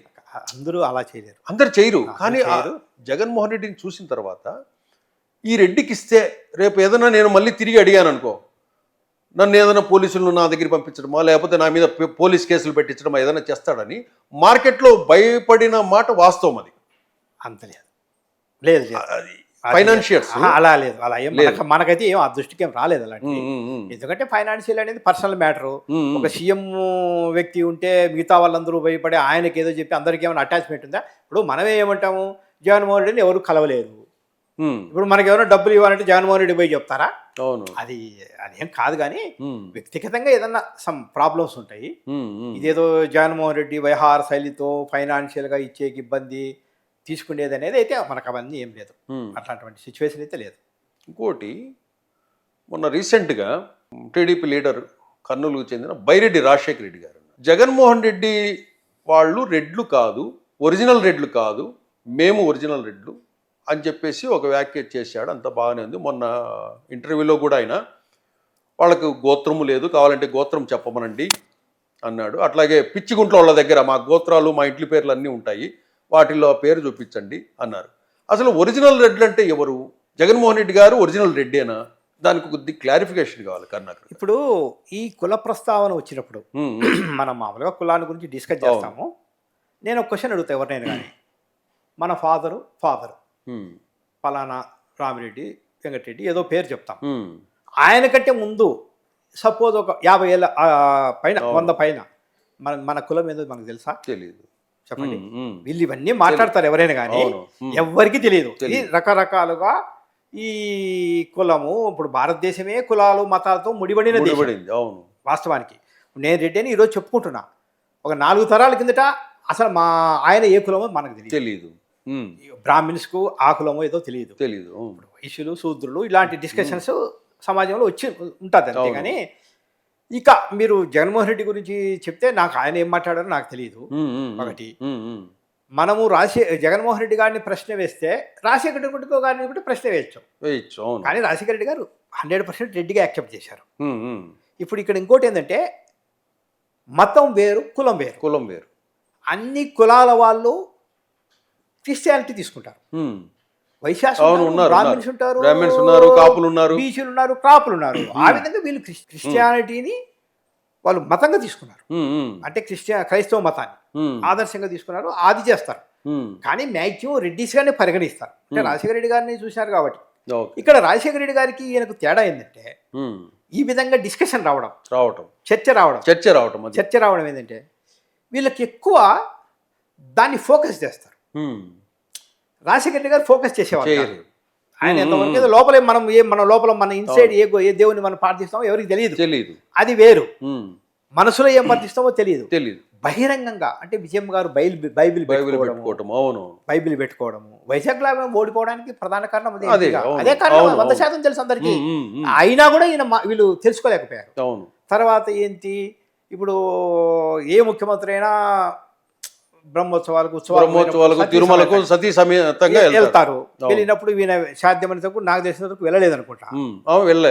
రాలేదు. అవన్నీ గుర్తిస్తారు. అంటే అదే క్వశ్చన్ చేయడానికి అవకాశం కల్పిస్తారు. అవును, ఇక్కడ మీరు అన్నట్టు రెడ్డిస్లో కానీ ఎవరైనా కానీ, రెడ్డిస్లో హిందూ రెడ్డిస్ అంటే కరుడు కట్టిన వాళ్ళు ఉంటారు. క్రైస్తవకు సంబంధించినటువంటి ఆరాధించే వాళ్ళు ఉంటారు. ఇలాంటి వాళ్ళు ఏం చేస్తారంటే ఇలాంటి తప్పు పడతారు. మనం అలాంటి ముఖ్యమంత్రి స్థాయిలో ఉన్నప్పుడు చాలా జాగ్రత్తగా ఉండాలి. అన్ని మతాలకు సాంప్రదాయాలకు సంబంధించినవి మనం పాటించాలి. మీరు రాజు ఎలా ఉండాలి? మిమ్మల్ని ప్రజలు వెనుకున్నప్పుడు మీరు మీ సాంప్రదాయం, కులము, మతము ఎలా ఉన్నా కూడా అన్ని ఎట్లయితే సాంప్రదాయం ఉన్నాయో పాటిస్తే మైనస్ అయింది. హిందువులో మైనస్ అయింది, రెడ్డిస్ కాదు. అవునవును, ఇక్కడ హిందువులో కొంతమంది ఆహా డంకా బగాయించే వాళ్ళు ఉంటారు. చెవిరెడ్డి బాసిరెడ్డి లాంటి వాళ్ళు. అవును, అక్కడే సెట్టింగ్ వేసి దేవుని దగ్గరికి ఎవరైనా మనం వెళ్ళాలి కానీ దేవుని రప్పించుకుంటామండి? చెప్పండి. అవునవును, అదొకటి పెద్ద డ్యామేజ్. అవును, అక్కడ ఏదో హిందువులంతా కూడా చాలా బాధపడారు. అది వెంకటేశ్వర స్వామి భక్తులు, హిందువులు అంతా చాలా మంది ఉంటారు. Not only Reddys. అది ప్రతి ఒక్కరు మనము దేవుని దగ్గరికి మనం వెళ్ళాలి. మనము ఇంట్లో వేయించుకొని. అప్పుడు అన్నారు, జగన్మోహన్ రెడ్డికి ఏంటి ఇంత అహంకారం ఏమిటి, వెంకటేశ్వర స్వామి సెట్టింగ్ చేసుకొని పూజ చేయటం ఏంది, పక్కనే ఒక అర్ధ గంటలో తిరుమలకు వచ్చేయచ్చు ఆ స్థాయిలో. స్పెషల్ ఫ్లైట్ అంటే ఈ అడ్వైజర్స్ ఉంటారు. ఇవంతా వీళ్ళందరికీ ఎవరికే కానీ 100 ఓట్లు ఉండవు. కొంతమంది అడ్వైజర్స్. అవును, బాసిరెడ్డి కాదు, వేరే వాళ్ళందరికీ. వీళ్ళంతా చీఫ్ అడ్వైజర్స్ రకరకాలు మంచి సలహాలు ఇవ్వాలి. తర్వాత సరే సలహాలు వేరండి, మనకంటే మనం ఫస్ట్ మారితేనే కదా వాళ్ళ దగ్గర ఏముంది. జగన్మోహన్ రెడ్డి గారు నన్ను రోజు రండి, కలవండి, రాజశేఖర రెడ్డి గారు కలిసినట్టు 1000 మందిని కలవండి, మీ సమస్యలు ఏమున్నాయో చెప్పండి. టీడీపీ వాళ్ళు, జనసేన వాళ్ళు ఎవ్రీడే పార్టీ ఆఫీస్ కొంతల వారీగా తీసుకొనేసి కన్సర్న్ డిపార్ట్మెంట్ మనం రాజశేఖర రెడ్డి గారితో నేను ఉండేది ఎన్నిసార్లు అంటే ప్రజా దర్బారు inside room, outside room, VVIP room, రకరకాల రూమ్స్ ఉండేటివి. నెల రోజులు ముందు పెడితే కూడా మనం అపాయింట్మెంట్ తీసుకుంటాం. ఆ రోజు సమస్య ఏదో ఉంటే సమస్య మాట్లాడతాం, ఇమీడియట్ గా రెఫర్ చేసి సాల్వ్ చేసేవాడు. ఇంకోటి ఏంటంటే ముఖ్యమంత్రి స్థాయిలో ముఖ్యమంత్రిని ఎక్కువ ఎందుకు కలుస్తారు? అఫెక్షన్. ముఖ్యమంత్రిని కలిశాము అనేది 10,000 మంది కలిస్తే 300 మంది 200 మంది సమస్యతో వచ్చేవాళ్ళు. వీళ్ళవన్నీ గ్రామ స్థాయిలో పరిష్కారం అయితే ఒక కలవడానికి ఏదో ఫోటో తీసుకోవాలా, అది కూడా అవకాశం లేకపోతే ఎలా? రాజశేఖర రెడ్డి గారికి 10% ఓటు బ్యాంక్ బికాస్ ఆఫ్ వ్యక్తిగత పేరుతో పిలవడము, ఫోటో తీసుకోవడం, బుధం మీద చేయడము, ఇలా అనడం. దానివల్ల 10% వ్యక్తిగత ఓటు బ్యాంక్ ఉంది. వ్యక్తిగత ఓటు బ్యాంకును పోగొట్టుకున్నాం. ఆయన చూస్తానే ఏం మల్లారెడ్డి, ఏం సుబ్బారెడ్డి పేరుతో పిలిచేవాడు. నాకు తెలిసి కొంతమందికి అధికారంలో లేనప్పుడు కూడా హైదరాబాద్కి ఎవరన్నా కడప జిల్లా నుంచి ఎక్కడి నుంచి వచ్చేవాళ్ళు కలిసి వెళ్ళిపోయేటప్పుడు ఎప్పుడు వెళ్తున్నారు ఊరికే అంటాడు. రాత్రి బస్కి వెళ్తున్నాం అంటూనే ఆయన ఇట్లా ఫేస్ చూస్తాడు, వీళ్ళ దగ్గర డబ్బులు ఉంటాయో ఉండవో లోపలికి రమ్మని అని. సాయిగా చేసి సూర్యుడిని కలిసిపో, లేదా బయట కలిస్తే ఇన్సైడ్ రమ్మనేవాడు. ఇన్సైడ్ వాళ్ళకి హెల్ప్ కావాలి చేతిలో పెట్టి జోబిలో పెట్టి పంపించేవాడు ఆయన. ఎందుకంటే వీళ్ళకు రెడ్డిస్కి మ్యాక్సిమం కొంచెం అభిమానం ఉంటుంది కాబట్టి నసిగేవాళ్ళు, అవును, హెల్ప్ చేసేవాడు. ఇక ఇంకోటి ఏంటంటే ఇప్పుడు మనం ఎక్కువ సామాజిక న్యాయం రెడ్డి సబ్జెక్ట్ ఎక్కువ రావాలి కాబట్టి ఈ ఎస్సీ ఎస్టీ బీసీ మైనారిటీ అనేది బాగా దెబ్బతీసి నా అనడం వల్ల ఇప్పుడు చంద్రబాబు నాయుడు మీకు తెలుసు తెలుగుదేశం పార్టీ బీసీలకు ఆరాధ్యం తెలుగుదేశం పార్టీ, అవును, కానీ ఇప్పుడు తెలంగాణలో అడ్రస్ లేకుండా పోయింది అది. ఇప్పుడు చంద్రబాబు ఇక్కడ ఏమైందంటే మెయిన్ ప్రశాంత్ కిషోర్ పీకే మొత్తము ఈ జగన్మోహన్ రెడ్డి గారిని చెడగొట్టేదో ఏదో చేసిన దాంట్లో పీకే భాగస్వామ్యం ఎక్కువ ప్రశాంత్ కిషోర్. ఎలా అంటే నేను చెప్తాను రండి, ఎలక్షన్స్ బిఫోర్ ఈయనే కదా అడ్వైజరు, ఎలక్షన్స్ బిఫోర్, ఎప్పుడు బిఫోర్ ఎలక్షన్ అవును, ఏం చెప్పాడంటే నువ్వు బీసీ నినాదం ఎక్కువ తీసుకో. ఆయన పీకే బీహార్లో ఈ క్యాస్ట్ బేసిస్ రాజకీయాలు ఎక్కువ, యాదవ, కుర్మీలు, బ్రాహ్మణులు, అగ్రవర్ణాలు, రాజపుట్లు, రాజులు, ఇవంతా బీహార్ అంతా ఈ సిస్టమ్ అంతా. అతను ఇప్పుడు మనకి దేశంలో ఏముందంటే ఒక్కొక్క రాష్ట్రంలో ఒక్కొక్క క్యాస్ట్ బేసిస్ ఉంటాయి, ఒక్కొక్క రాష్ట్రంలో ఒక్కొక్క క్యాస్ట్కి సంబంధించిన అంశాలు కానీ డిఫరెంట్ ప్రజల మెంటాలిటీ ఉంటుంది. సో ఆయన బీహార్ అతను వచ్చి నువ్వు బీసీ అని చెప్పు అని అన్నాడు. ఈయన వరుడు వాడాడు. నేను బీసీ అనే నినాదంతో ఈ ఎస్సీ ఎస్టీ బీసీ అనే నినాదంతో గెలిచినా కానీ చంద్రబాబు వ్యతిరేకత నాకు ఓట్లు వేసినారని నేను అనుకోలేదు. వాస్తవానికి చంద్రబాబు వ్యతిరేకత నేను గెలిచారు. ఆ రోజు చంద్రబాబు నాయుడు గారు పసుపు కుంకుమ ఇచ్చాడు మొన్న ఎలక్షన్స్ లో పసుపు కుంకుమ 10,000 రూపాయలంతా వేసేసి ఆ రోజు రాత్రి 10 వరకు 11, 12 వరకు లేడీస్ క్యూ లైన్ లో ఉన్నా కూడా ఇవన్నీ చంద్రబాబు నాయుడు గారి ఓట్లే అనుకున్నారు. సో ఆ విధంగా సో ఆయన వ్యతిరేకతతో నేను గెలిచినాడు అనుకోకుండా నేనేదో ప్రశాంత్ కిషోర్ చెప్తే గెలిచినాను అనుకున్నాడు. అది కంటిన్యూ చేశాడు, దెబ్బతిన్నాడు. ఇంకోటి కరుణాకర్ గారు, రెడ్డి సామాజిక వర్గానికి, కమ్మ సామాజిక వర్గానికి, కాపు సామాజిక వర్గానికి మధ్య ద్వేషాలు లేకపోతే కక్షలు ఇవేమన్నా ఉన్నాయంటారా మీరు? ఏం లేవు, మాట్లాడుకునేందుకు తప్ప మీడియాలోను వాటికి వీటికి. యాక్చువల్గా మీరు చూడండి, రాజశేఖర గారు ఉన్నప్పుడు ఆయనకు ఎక్కువ మంది కమ్మాసే ఉండేవాళ్ళు, కాపులు వంగవీటి రంగా మొదలుకొని కాపులే ఉండేవాళ్ళు. ఇప్పుడు జగన్మోహన్ రెడ్డి గారు కూడా ఎక్కువ కాపు సామాజిక వర్గం మన వరకు ఎక్కువ ఉండేది. ఎందుకు ఈ కమ్మ, రెడ్డి, కాపు అనేది ఈ 5 ఏళ్ల నుంచి ఎక్కువ వచ్చింది. ఇంకోటి ఏంటంటే ఇప్పుడు ఈ కాపు సామాజిక వర్గానికి సంబంధించి నేను ఇష్యూ చెప్తాను చూడండి. ఇది ఎందుకంటే బిఫోర్ ఎప్పటి నుంచో అంటే కమ్మాస్ అంటే కూడా కొంచెం దూరంగా ఉండేవాళ్ళు, చంద్రబాబుకి అటాచ్మెంట్ ఉండేవాళ్ళు. కాపులు మాత్రం ఎక్కువ రాజశేఖర రెడ్డి, కాంగ్రెస్, వైసీపీ, జగన్మోహన్ రెడ్డితో ఎక్కువ మంది ఉండేవాళ్ళు. ఈ రోజా, అంబటి రాంబాబు, కొడాలి నాని, పేర్ని నాని ఇలాంటి వ్యక్తులు నిత్యం దూషించేది పవన్ కళ్యాణ్ చంద్రబాబు నాయుడు. పవన్ కళ్యాణ్ దూషించినప్పుడు ఇప్పుడు మీరు నేను వేసినప్పుడు జగన్మోహన్ రెడ్డికి రెడ్డిస్ ఫాలోయింగ్ అంటే ఒక కులాభిమానం ఏ విధంగా ఉంటుందో అందరికీ ఉంటుంది కదా, ఉంటుంది.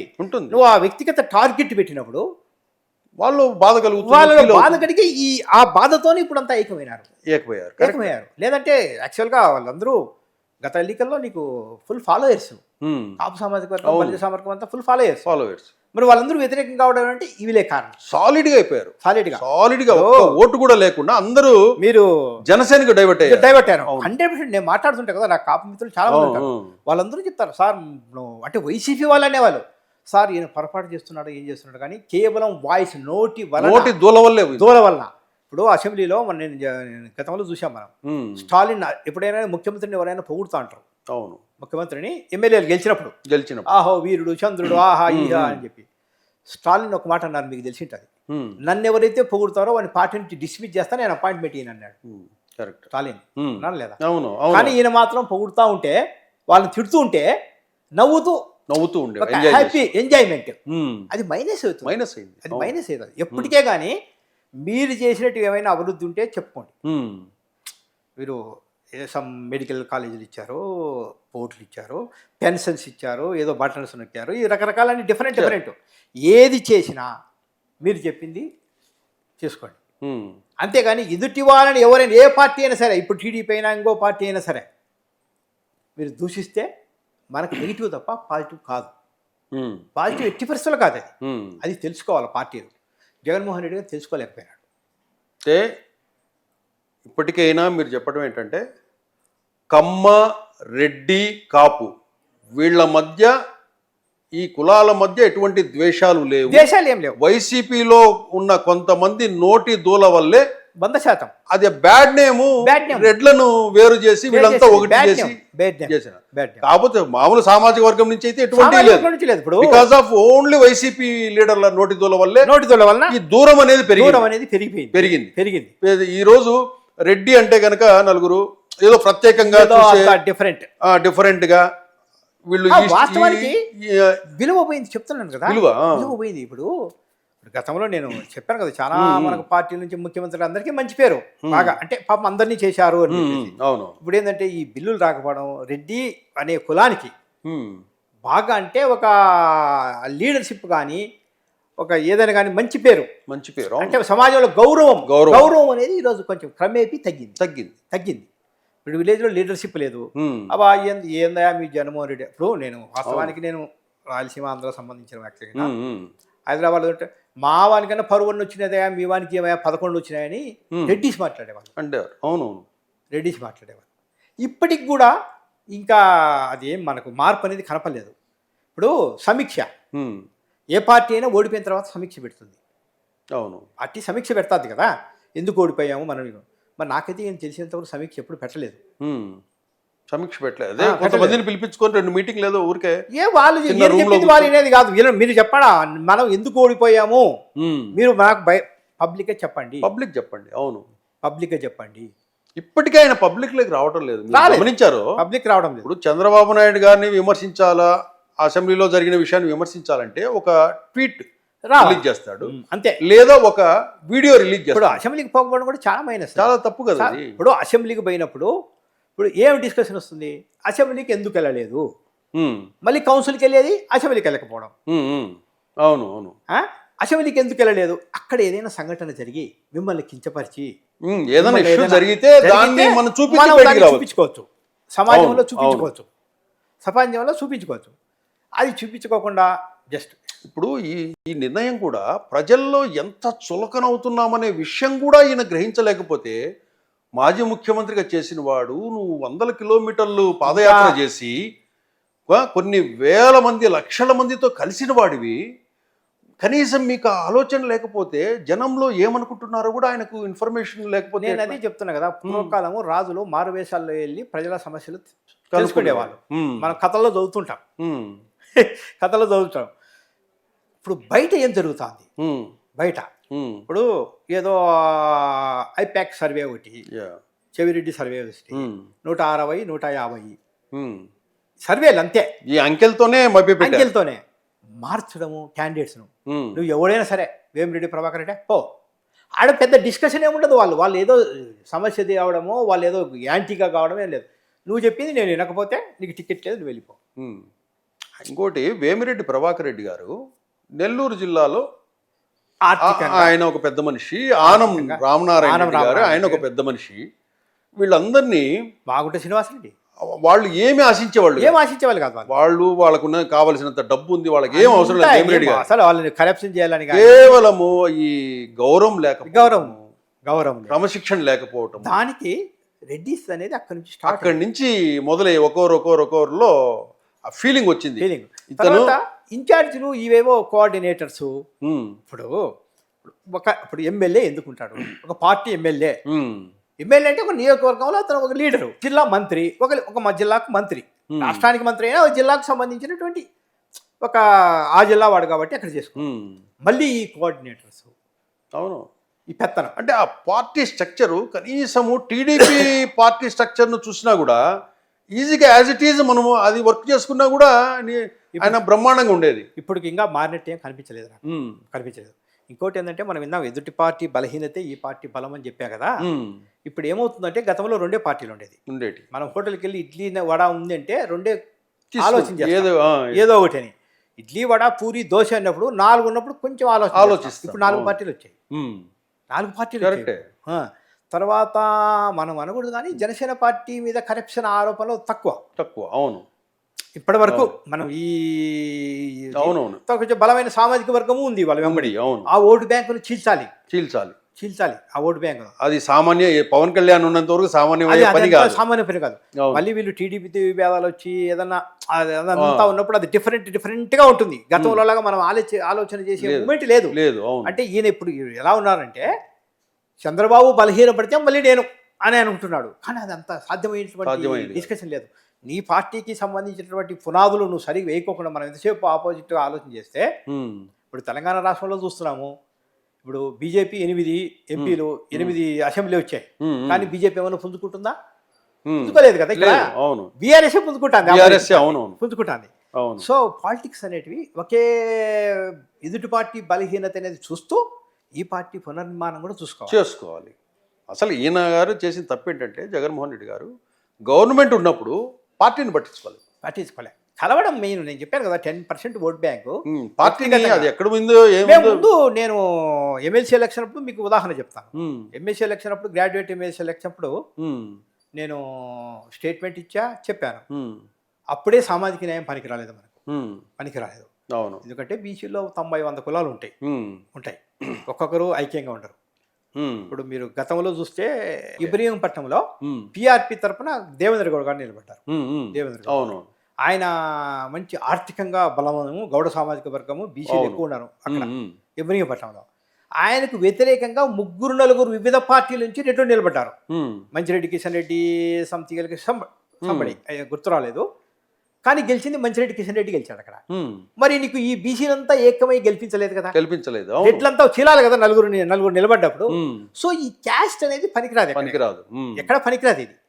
అది జగన్మోహన్ రెడ్డి గారు స్టడీ చేయలేకపోయినారు. ఈ పీకే చెప్పినాడు కదా ఇదంతా బీసీ ఎస్సీ ఎస్టీ అనడంలో అది మైనస్ అయింది. గ్రాడ్యుయేట్ ఎలక్షన్ లో చివరికి ఇదే ప్రశాంత్ కిషోర్ మొన్న ఎలక్షన్స్ ముందు Mr Jaganmohan Reddy losing very big loser అనేసి స్పష్టంగా చెప్పిపోయాడు. అప్పటికి కూడా ఈయన జాగ్రత్త పడలేదు. ఏం జరుగుతుంది అప్పటికి జాగ్రత్త పడలేదంటే ప్రశాంత్ కిషోర్ గెలుపు చెప్తే ప్రజలు ఎవరు వేయరు, ఓటమి చేయమంటే ఓటమి వేయరు. అది ప్రశాంత్ కిషోర్ ఆ మాట అన్నాడు. ఆయన మీద కూడా దాడి చేశారు వీళ్ళు. అది ఆయన అక్కడ ఎన్ని చోట్ల ఫెయిల్ అయినాయి కదా. ఆయన సర్వేలు అనేవి ఏవి పనికిరావు. ప్రజల నాడి తెలుసుకోవడం అంత హైలీ ఇంపాసిబుల్. రీసెంట్ సర్వేలు కూడా చాలా సర్వేలు యూపీలో స్వీప్ అంటే యూపీలో ఆటకాటికి మెజారిటీ బీజేపీ మెజారిటీ.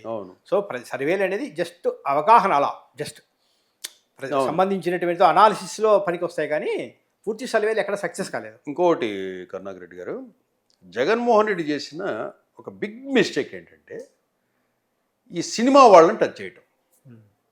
ఈ సినిమా వాళ్ళని అందరినీ తీసుకొచ్చి హీరోలందరినీ రండి అని చెప్పేసి వాళ్ళని మీటింగ్, టికెట్ల విషయము, రేట్ల విషయము అని ఒక మీటింగ్ పెట్టేసి వాళ్ళ చేత దండాలు పట్టించుకోవడము, ఆ స్టార్ హీరోలంతా రావటము, ఆ వీడియో క్లిప్పులు బయటికి రిలీజ్ చేయటము, చిరంజీవి అంతటి వాడే చూడు మాకు దండాలు పెడుతున్నాడనే ఇదిలో ఆ ప్రొజెక్షన్ కూడా డ్యామేజ్ జరిగింది. ఇప్పుడు సినిమా వాళ్ళతో ఓట్లు వస్తాయనేది హైలీ రాకపోయినా అభిమానులు ఉంటారు, నష్టమే. అది కొంచెం డ్యామేజ్ ఏంటి. దాన్ని ఎలా క్రియేట్ చేయాలంటే మనము ముఖ్యమంత్రి స్థాయి వరకు ఆ డిస్కషన్ పోకూడదు. టికెట్ల ఇష్యూ కానీ మీరు చూశారు. ఇప్పుడు మన నంద్యాలలో సినీ హీరో ఎవరో వచ్చారు ప్రచారానికి, అల్లు అర్జున్. మరి అక్కడే నంద్యాల ఏం గెలవలేదు కదా. గెలవలేదు కదా. ఎందుకంటే ఆ ప్రచారం మీటింగ్ల వరకు వస్తాయి. పాలిటిక్స్లో ఇవన్నీ ఈ సినిమా వాళ్ళు ప్రభావం ఎలా ఉంటుందంటే నేను చెప్పాను కదా ఇదేను, వాళ్ళని రిసీవింగ్ ఎవరైనా కానీ చేసుకోవాలి. అవును. వాళ్ళ దండాలంటే ఎవరైనా దండా పెడతారు, ముఖ్యమంత్రి స్థాయికి పెడతారు. వాళ్ళ రిసీవింగ్ ఇంపార్టెంట్, కూర్చోవడం, మాట్లాడడం, సెండ్ ఆఫ్ ఇవ్వడం, ఇలాంటివి చేసుకోవాలి. నేను ఈ మధ్య ఒకసారి చెప్పాను, నేను మీ రెడ్డి గురించి డిస్కషన్ అవుతున్నాను. ఈసారి ముఖ్యమంత్రి జగన్మోహన్ రెడ్డి గారు అయితే పెద్దిరెడ్డి రామచంద్రారెడ్డి పెద్ద ఆయన కూడా మంత్రి పదవి ఇచ్చేవాడు కాదు నేను చెప్తున్నా. జగన్ మళ్ళీ సీఎం అయ్యి ఉంటే పెద్దిరెడ్డికి మినిస్ట్రీ కూడా ఉండేది కాదు. ఉండదు, ఇవ్వడు. ఎందుకు? నాకు ఏం రెడ్డిస్ ఓట్లు ఇస్తే నేను గెలిచినానా? ఆ భ్రమలో ఉన్నప్పుడు ఎందుకు ఇస్తాడు? నా ఎస్సీ నా బీసీ ఉన్నప్పుడు ఎవరు బెద్దిరెడ్డి రామచంద్రరెడ్డి గారు ఎవరు నాకు అనేటువంటి అనేవాడు. నేను ఓడిపోయిన తర్వాత సజ్జల రామకృష్ణ గారి గారిని కలిసా 3 నెలల తర్వాత కూర్చొని ఏం కరుణాకర్ రెడ్డి మనకు ఈసారి మన రెడ్లంతా ఇప్పుడు ఫీల్ అవుతా అంటారు కదా అన్నాడు 3 months తర్వాత.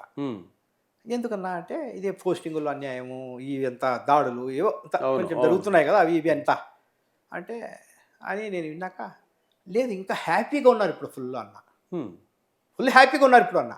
ఈయన మళ్ళీ వచ్చింటే ఇంకా ఇబ్బంది అయ్యేటివి. అవును, ఇంకా ఉన్న ఊర్లు కూడా వదిలేవాళ్ళు అవమానాలు భరించలేక మీదేముంది ఆ లీడర్షిప్ లేనప్పుడు గ్రామాల్లో ఏముంటుంది? ఒకరికి హెల్పింగ్ చేయకుండే ఇది లేదు.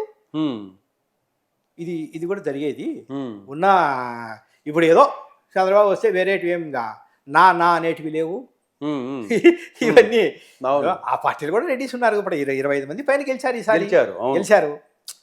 సో ఒకటి ఏంటంటే ఇదే తెలంగాణ ఆత్మగౌరవం అనే విధంగా ఒక ఆత్మగౌరవము జగన్మోహన్ రెడ్డి గారు ఉంటే రెడ్డిస్కు అనే భావన ఉండేది. అది పోయింది. చెప్పాను కదా నేను. అది 151 సీట్లు 11 సీట్లు ఆడ. అది ఎంత అవమానం తెలుసా? తల కొట్టేసినట్టయితే కమ్యూనిటీకి కూడా ఎంత అవమానం. అది చెప్పాను కదా 51 మంది రెడ్లు గెలిచిన వాళ్ళు 151లో టీడీపీ నుంచి గతంలో ఒక్క ఎమ్మెల్యే కూడా గెలవలేదు.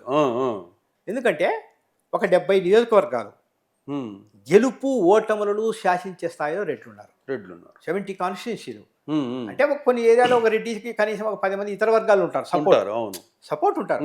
డామినేట్ క్యాస్ట్ రెడ్డి, కమ్మ, కాపు పొలిటికల్ డామినేషన్ మోస్ట్లీ ఇక్కడే ఉంటుంది.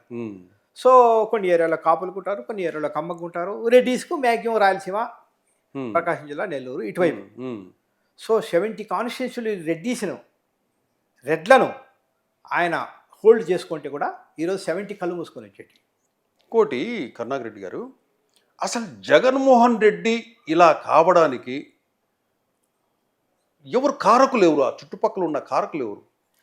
డ్యామేజ్కి, వ్యవస్థ, కమ్యూనికేషన్ గ్యాప్ రావడానికి ఆ లేయర్స్ అన్నీ ఉన్నాయి. కొన్ని జగన్మోహన్ రెడ్డి తనకైతేనే ఆ లేయర్స్ పెట్టుకున్నాడా, వీళ్ళే ఆ లేయర్స్గా మారిపోయారు? ఇప్పుడు నేను ఇక్కడ 2 విధాలుగా ఆలోచన చేస్తే, లీడర్ అనేవాడు ఎప్పుడు ఒకరి మీద ఆధారపడకూడదు. ఆధారపడకూడదు. ఆయన ఇప్పుడు జగన్మోహన్ రెడ్డి గారు ఉన్నారు. నాకు 2 hours ఈ రోజు నుంచి నేను స్టార్టింగ్ నుంచి చాలా మందితో చెప్పేవాడిని, ప్రజలను కలిసేకి 1 గంట పెట్టుకోవాలి. ఎప్పుడు ఈ నెల నుంచి నెక్స్ట్ మంత్ నుంచి ఇదే చెప్పేవాళ్ళు. అంటే నేను ఎవరైనా లీడర్స్తో మామూలుగా అడ్వైజ్ ఇచ్చినప్పుడు నెక్స్ట్ మంత్ ఇదే 5 ఏళ్ళు గడిచిపోయింది. ఇప్పుడు నువ్వు జగన్మోహన్ రెడ్డి గారు సీఎం అయినప్పుడు ఇప్పుడు లేయర్స్ ఏదో అంటారు. సరే లేయర్స్ గురించి మనకు ఇప్పుడు ఒక లేయర్ చెప్తే ఒకరు ఇంటారు. మన ఇంటికి వస్తాము, మన ఇంటికి వచ్చినప్పుడు ఎవరైనా అతిథి వస్తే కాఫీ ఇమ్మంటాం. ఒక 5 నిమిషాల తర్వాత కాఫీ అంటాం. మళ్ళీ ఇవ్వలేకపోతే మన లీడర్షిప్ తగ్గినట్టు. కరెక్టే, అంతే కదా. నువ్వు లీడర్ అయినప్పుడు మధ్యలో వీళ్ళంతా ఎవరు? నన్ను డైరెక్టర్ అండి సీఎంగా నేను కలుస్తాను, మాట్లాడతా.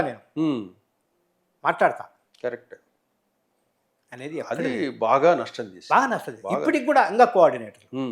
నేను మీకు తమాషకు ఇంట్రెస్టింగ్ చెప్తాను చూడండి. జస్ట్ ఈ మధ్య చంద్రబాబు నాయుడు గారు జగన్మోహన్ రెడ్డి గారికి ఫోన్ చేశారట, కంగ్రాట్స్ అని చెప్పి. నాకెందుకు కంగ్రాట్స్ చెప్తావు 3 days బ్యాక్, నాకెందుకు కంగ్రాట్స్ చెప్తారు మీరు అని అంటే, లేదు మీరు సజ్జల రామకృష్ణారెడ్డి గారిని కోఆర్డినేటర్ ఏదో రాష్ట్ర కోఆర్డినేటర్గా నియమించారు కదా, సమన్వయకర్త, రాష్ట్ర సమన్వయకర్త, కాబట్టి కంగ్రాట్స్ అనట. మా పార్టీకి సంబంధించిన సమన్వయకర్తకు మీరెందుకు కంగ్రాట్స్ చెప్తారు, మా పార్టీ వ్యవహారాల్లో ఈయన అన్నాడు. అంటే ఆయన వల్లే కదా 150 నుంచి 5 ఎగిరిపోయి 11 మిగిలాయి. ఇప్పుడు మళ్ళీ ఆయన నియమించిన కాబట్టి 1 ఎగిరిపోయి 1 మిగులుతుంది. కాబట్టి కంగ్రెస్ మీకు చెప్పాలి కదా మా పార్టీ బెనిఫిట్ అయినప్పుడు అని ఏం చెప్పాడు. అలా ఉంది. ఎందుకండి ఓడిపోయిన పార్టీకి మళ్ళా వీళ్ళందరూ రీజనల్ కోఆర్డినేటర్లు, సమన్వయకర్తలు, అంతా ఫ్రాంచైజీ మోడల్ అంతా ఏదో అదంతా ఫ్రాంచైజీ మోడల్. ఏరియా ఫ్రాంచైజీ చూసుకో, ఏరియా ఫ్రాంచైజీ చూసుకో. అదే కదా మొన్న దెబ్బతీసింది కూడా. దెబ్బతీసిందంటే ఇప్పుడు వాళ్ళకు ఇప్పుడు తెలుగుదేశం పార్టీ ఉంది, వీళ్ళు ఏం పెట్టలేదే.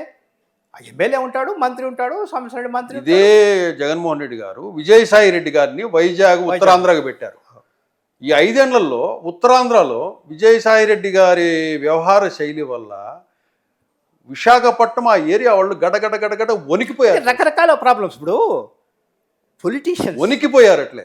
పొలిటీషియన్స్ ఎవరు? పెద్దిరెడ్డి రామచంద్రరెడ్డి గారు, బొత్స సత్యనారాయణ గారు, చాలామంది ఉన్నారు ఇలాంటి వాళ్ళు. ఎందుకంటే వాళ్ళు ఓట్లు ఉన్నాయి, ప్రజల్లో వాళ్ళు ఉంటారు. ఇప్పుడు ఉత్తరాంధ్ర మీరు డిస్కషన్ విజయసాయి గారు, బొత్స సత్యనారాయణ అక్కడ ఉన్నారు కదా, ఉన్నాడు. అసలు మళ్ళీ ఎందుకు వీళ్ళంతా ఎందుకు వీళ్ళు అవసరమా? ఏరియాకి సంబంధించిన నాయకులు ఇప్పుడు ఎమ్మెల్యేకు ఒక ఎమ్మెల్యేకి నువ్వు ఒక ఎస్పీ దగ్గరికి పోయో ఒక డిఎస్పీని ట్రాన్స్ఫర్ చేసుకోలేని హక్కు మళ్ళీ విజయసాయి రెడ్డి చేతిలో ఉంటే వాళ్ళకి ఎందుకు ఎమ్మెల్యే? వీళ్ళు చేసిన అక్కడ వైజాగ్లో చేసిన అరాచకాలు ఇవన్నీ జగన్మోహన్ రెడ్డి గారి దృష్టికి పోయాయో లేదో కానీ ఎంత నష్టం, ఎంత వణికిపోయారు. విజయసాయి రెడ్డి గారి ఇష్యూ ఆడ చేసిన వ్యవహారాలకి ఎన్ని కేసులు అంటే 22A కింద ఎన్ని భూములు ఏమేం చేశారు, ల్యాండ్ ఏం చేశారు, ఎవరిని బెదిరించారు, ఈ వ్యవహారం 5 ఏళ్ళు దాకా నడిచింది. 100% జరుగుతుంది. అట్లాగే కడప జిల్లాలో జగన్మోహన్ రెడ్డి బంధువులు మైనార్టీలకు సంబంధించినట్టు, ముసలోళ్ళకి సంబంధించినట్టు ఆస్తులు మొత్తం కబ్జాలు, డాక్యుమెంట్లు తయారు చేసి కబ్జాలు వేస్తే కొన్ని 100,000 కేసులు హైకోర్టులో ఉన్నాయి.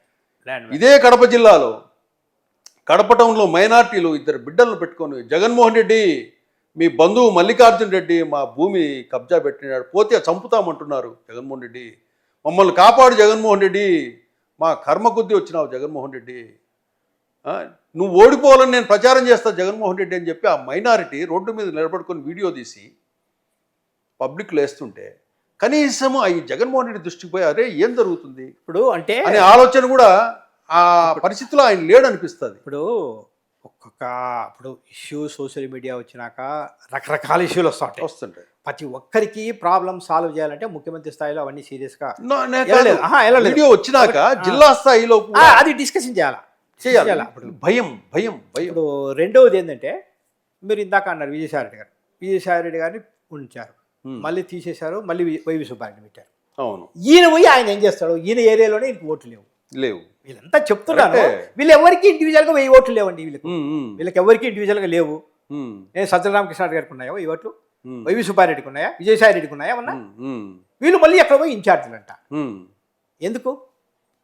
అక్కడ లోకల్ ఎమ్మెల్యేలు ఉంటారు, వాళ్ళకు ప్రిఫరెన్స్ ఇవ్వాలి. ఇప్పుడు మీరు వ్యక్తిగత ఇష్యూలో ల్యాండ్ అంటే ఏ ప్రభుత్వంలో ఉంటాయి. ఇప్పుడు ఈ ప్రభుత్వం 4-5 సంవత్సరం 2 ఏళ్ళ తర్వాత ఇక్కడ స్టార్ట్ అవుతాయి సమస్యలు అనేటివి. కానీ ఏంటంటే ఏదైనా సమస్య వచ్చినప్పుడు దాన్ని ముఖ్యమంత్రి స్థాయిలో జిల్లా అధికారులకు చెప్పి పరిష్కరించాలి. అది అంతవరకు రాకూడదు, ఒక సీరియస్నెస్ అనేది ఉండకూడదు. ఇంకోటి కరుణాకర్ రెడ్డి గారు, జగన్మోహన్ రెడ్డి షర్మిలకు సంబంధించిన ఆస్తుల గొడవలు ఉన్నాయి.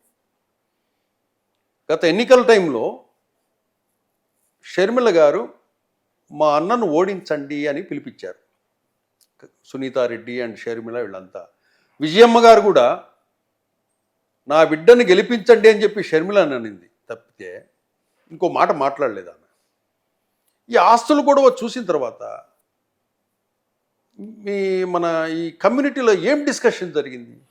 ఇప్పుడు ఇది వాస్తవానికి ఫ్యామిలీ డిస్కషన్స్ బయటికి వచ్చేటువంటి సమస్య చేసుకోకూడదు. అంటే మీరేమనుకున్నారు? షర్మిలకు అన్యాయం జరిగిందని మీరు భావించారా? మనకు ఫ్యామిలీ మ్యాటర్స్ మనకు తెలియదు. మామూలుగా ఆమె చెప్పిన వేదన కన్నీళ్లు పెట్టుకునింది, అది మనకు తెలియదు. ఎందుకంటే నేను చెప్తున్నాను కన్నీళ్ళు ఏముందిలేండి అవన్నీ. ఇప్పుడు ఫ్యామిలీ మ్యాటర్స్ నేను ఆ ఫ్యామిలీకి సంబంధించిన వ్యక్తిని కాదు, మీరు కాదు, మామూలుగా బయట అవుట్ సైడ్ కమ్యూనిటీలు ఏమనుకుంటారంటే కమ్యూనిటీలు ఏమనుకుంటారంటే ఏది ఏ సమస్య అయినా ఫ్యామిలీ సమస్య బయటికి రాకూడదు. ఇప్పుడు వ్యక్తిగత విషయాలను రెడ్డిస్కి సంబంధం లేదు కదా అంతా డిస్కషన్స్ ఒకటే అనుకుంటారు. ఆవిడ బయటికి వచ్చి జగన్కి వ్యతిరేకంగా తిరగడం మంచిది కాదు, అంతవరకు రాణించుకోకూడదు. ఈయన జగన్మోహన్ రెడ్డి రాణించుకోకూడదు, అంత సమస్యను అంత తీవ్రంగా చేసుకోకూడదు. ఇప్పుడు ఈరోజు ఏమవుతుందంటే ఒక ఓటు కూడా చాలా ఇంపార్టెంట్. ఇప్పుడు చంద్రబాబు నాయుడు గారు చూసాము, పవన్ కళ్యాణ్ ఇంటికి వెళ్ళారు, ఆయన ఎన్నో మీరు ఓట్ల కోసం. అవును, మనం వచ్చే ఓటును కూడా పోగొట్టుకుంటున్నాం. ఇప్పుడు షర్మిల మన కోసం ప్రయత్నం చేసినాడు కదా, ఆమె కష్టపడింది. గెలుపులో ప్రాబ్లమ్స్ ఏముంటాయో, ఫ్యామిలీ ప్రాబ్లమ్స్, వ్యక్తిగత తగాదాలు ప్లస్ వ్యక్తిగత ఫైనాన్షియల్ మ్యాటర్స్, అది బయటికి రాకుండా నువ్వు డిస్కషన్ సెటిల్ చేసుకోవాలి. ఇప్పుడు ఒక ముఖ్యమంత్రి అనేది అత్యున్నత స్థాయి. ముఖ్యమంత్రి స్థాయికి వచ్చిన తర్వాత ఇవన్నీ చిన్నవి. అవును. ఇప్పుడు ఈరోజు ప్రెస్ మీట్లు పెడుతున్నారు రకరకాల, నేను అవి చేసినాను. ఇదే ముందు జాగ్రత్త ఉంటే సోషల్ మీడియాలో మా వాళ్ళని అరెస్ట్ చేస్తున్నాడు. ముందు జాగ్రత్త ఉండి నువ్వు ఇవన్నీ మేల్కొని ఇవన్నీ బయటికి రాకుండా నువ్వు బయటకు వచ్చి ప్రజలను కలుస్తూ ఎమ్మెల్యేలకు విలువ ఇచ్చి ఎమ్మెల్యేలను కలుస్తూ ఇవన్నీ ఉంటే నువ్వు మళ్ళీ ముఖ్యమంత్రి అయితే నీకు ఈ సమస్యలు ఉండేవి కాదు కదా. ఈ ఆలోచన ముందు ఇవన్నీ ఉండింటే ఈ సమస్య వచ్చేది కాదు కదా. ఇంకోటి, చంద్రబాబు నాయుడు గారిని అరెస్ట్ చేసినప్పుడు అరెస్ట్ జరిగింది, జైలుకు కూడా పంపించారు. అప్పుడు మీ కమ్యూనిటీలో డిస్కషన్ ఏం జరిగింది? రే చంద్రబాబు నాయుడు వేసాడు, నెక్స్ట్ ఏదో ఉపద్రవం జరుగుతుంది, డ్యామేజ్ మనకు నష్టమేనా అనే భావన మీకు ఏమైనా కలిగింది? 100% ఒక ముఖ్యమంత్రి స్థాయి గతంలో పనిచేసిన చంద్రబాబు నాయుడు అది ప్రజలకు ఒక క్లారిటీ రావాలా, అరెస్ట్ చేసింది ఎందుకు అనేది. అసలు అది ఎందుకు అరెస్ట్ చేసిన అనేది ఎవరికి చాలా మందికి తెలియదు. అవును. ఎప్పుడైనా కానీ ఇప్పుడు ఒక జైలుకు ఒక వ్యక్తి వెళ్తే సానుభూతి వస్తుంది, ఎక్కువ వస్తుంది. సానుభూతి అనేది చాలా మందికి ఉంటుంది. వీరప్పనకు అభిమానులు ఉంటారు, హాజీ మస్తాన్కు ఉంటారు, తర్వాత దావుద్ ఇబ్రహీంకు అభిమానులు ఉంటారు. ఎవరికైనా కానీ అభిమానం అనేది డిఫరెంట్ ఉంటుంది. సానుభూతి అనేది ఎవరికైనా వస్తుంది. ఒక మాజీ ముఖ్యమంత్రిని వీళ్ళు అదే చాలా పొరపాటు చేశారు. మీరు చేసిన ఏదైనా ఉంటే డెవలప్మెంట్ కానీ మీ పార్టీ ఎదుటి పార్టీ మీద ఆలోచనలు తగ్గించి వాళ్ళని అరెస్ట్ చేయాలా? అప్పుడు కూడా అంటే మనకు తెలిసిన వార్తలు, మనకు కరెక్ట్ క్లారిటీ లేదు, అంటే నేను పార్టీకి సంబంధం లేదు కాబట్టి ఆ సమయంలో వాస్తవానికి టీడీపీ చాలా బలహీనంగా ఉంది. అవును, చంద్రబాబు నాయుడు అప్పుడు పవన్ కళ్యాణ్తో కలయిక లేదు. అప్పుడు మోడీ గారు చెప్పారు అని మనకు పూర్తి తెలియదు. ఎలక్షన్స్ కు నువ్వు పోతే నీకు కొంచెం ప్లస్ అవుతుందంటే కూడా వినలేదని తర్వాత నాతో పొట్టు పెట్టుకోమని మోడీ గారు చెప్తే నా ఎస్సీ నా బీసీ అంతా పోతుంది, మైనారిటీలు నాకు అంత దూరం అవుతారని అని ఈయన చెప్పాడని. అవన్నీ మైనస్లు, అవన్నీ మైనస్లు. చంద్రబాబు అరెస్ట్ తర్వాత గ్రాఫ్ పెరిగింది, చాలా గ్రాఫ్ పెరిగింది. ఇప్పుడు నువ్వు జగన్మోహన్ రెడ్డి గారు జైలుకి వచ్చిన తర్వాతనే కదా మళ్ళీ ముఖ్యమంత్రి కావడం, గ్రాఫ్ పెరగడము, ఏదైనా కానీ జరగడం అంతా. అవి ఒక ఏమవుతుందంటే సానుభూతి ఒక్కసారిగా సానుభూతి వస్తుంది. రాష్ట్ర వ్యాప్తంగా రాత్రులంతా తిప్పి బెంచ్ మీద కూర్చోబెట్టి ఆ ఫోటోలు తీసి ఆయన లోపల పంపించేంత వరకు ఇచ్చేశారు. ఒక్కసారి రాష్ట్రమంతా నిశ్శబ్దమైంది, సానుభూతి వస్తుంది వచ్చి ఇమ్మీడియట్గా. తర్వాత పవన్ కళ్యాణ్ ఎంటర్ కావటము, పవన్ కళ్యాణ్ జైలుకు వెళ్ళి రావడం, ఆయన అక్కడ పవన్ కళ్యాణ్ డైరెక్ట్గా మేము పొత్తుకు పోతున్నామంటూనే ఎక్కడెక్కడ ఈక్వేషన్స్, కాపులు కమ్మలు రిమైనింగ్ అంతా ఒకటైపోయినారు. ఈక్వల్ అది ఎంత బాగా కలిక సాలిడ్ గా ఒకటైపోయేసి మీరు ఇంకా వీళ్ళు పొత్తుకెళ్తున్నారు, ఇంకా మనం యుద్ధానికి సిద్ధం అన్నట్టు వీళ్ళు రెడీ అయిపోయారు. అది ఎంత నష్టం చేసిందంటే, బాగా నష్టం జరిగింది. తన ఈగో సాటిస్ఫై అయిందేమో కానీ జగన్మోహన్ రెడ్డి గారు తన రాజకీయ భవిష్యత్తు ఇంతగా పతనం అవుతుందని చెప్పేసి ఊహించలేకపోయాడు. 100% లేదు. నేను చంద్రబాబు నాయుడు గారిని జైలుకి పంపించే yes very good I'm happy అని అనుకున్నాడే కానీ ఇంత నష్టం జరుగుతుంది. ఇంకొకటి, ఇక్కడ జగన్మోహన్ రెడ్డి గారు నేను నష్టపోయేది కాదు, నా వెనకాల రెడ్డి సామాజిక వర్గం ఉంది, వాళ్ళంతా నష్టపోతారనే భావన ఆయనకు ఆలోచన రాలేదు. రెడ్డి సామాజిక వర్గంతో పాటు మిగిలిన వాళ్ళు కూడా ఉంటారు కదా. ఇప్పుడు ఎస్సీ ఎస్టీలు ఉంటారు. నిన్నటి ఎలక్షన్లు కూడా జగన్మోహన్ రెడ్డి గారికి ఫుల్ ఉన్నారు. 41% ఓట్ బ్యాంక్ నాటే డ్యామేజ్, అది డ్యామేజ్ కాదు అది. కానీ ఆయన ఆ ఆలోచన లేకుండా తన ఈగో సాటిస్ఫాక్షన్ కోసం ఏదో కేసు పెట్టి అరెస్ట్ చేయాలని చెప్పి చేశాడు. చేసిన తర్వాత ఆయన ఊరికి ఉండలేదు 50 రోజులు. జగన్మోహన్ రెడ్డి జైల్లోకి డ్రోన్స్ పంపించేవాడు. చంద్రబాబు గారు ఎక్కడైతే బ్యారెక్లో ఉన్నాడో అక్కడికి డ్రోన్స్ పంపించేది.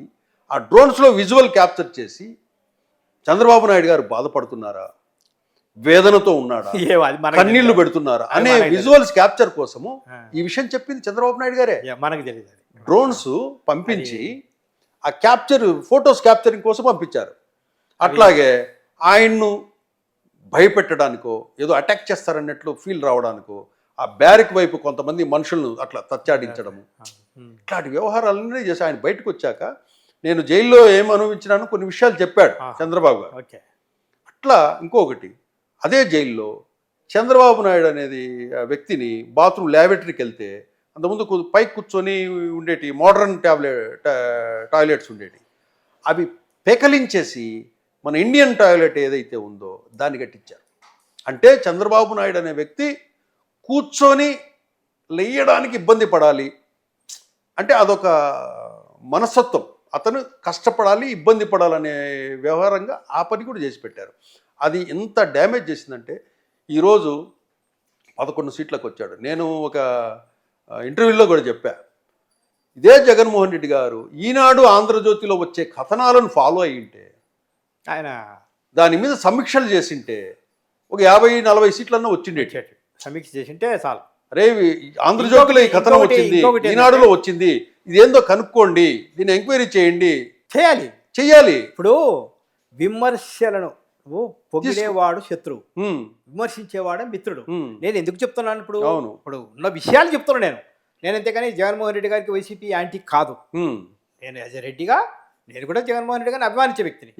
రెడ్డి కులానికి సంబంధించిన వ్యక్తి కాగానే మనం అభిమానించే వాళ్ళం.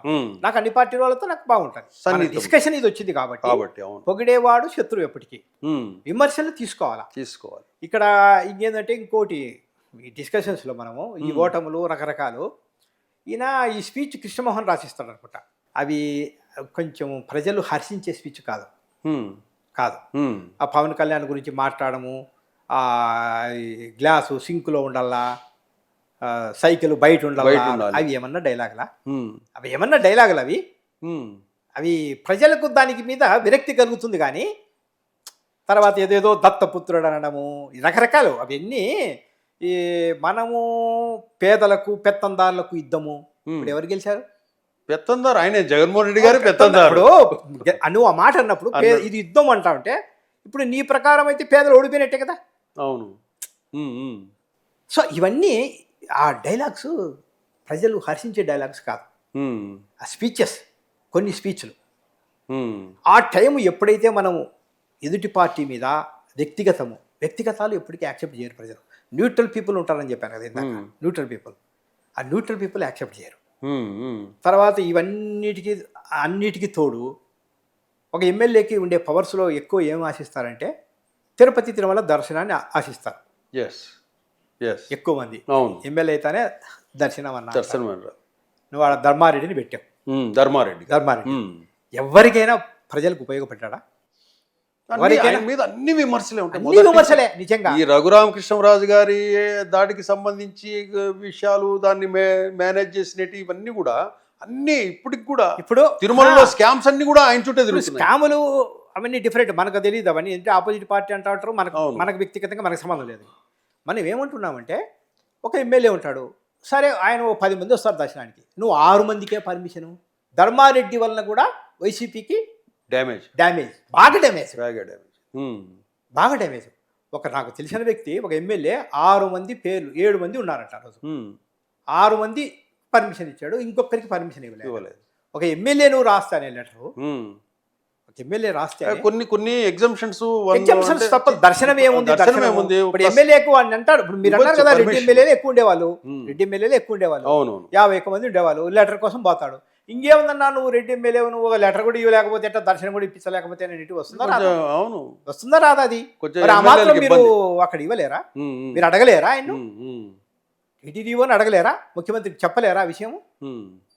ఇవన్నీ మైనస్. ఆయన కూడా ఒక పార్టీ ఓటీపీకి ఆయన కూడా అంటే సరే 20కి 11 రావడానికో ఏదో ఒకటి కారణం. ఆయన కూడా ఒకటి కారణం. చివరగా కరుణాకర్ రెడ్డి గారు, వైఎస్ఆర్సీపీ సోషల్ మీడియా దాడులు ఎలా ఉంటాయో మనం చూసాం. క్లుప్తంగా చెప్పండి.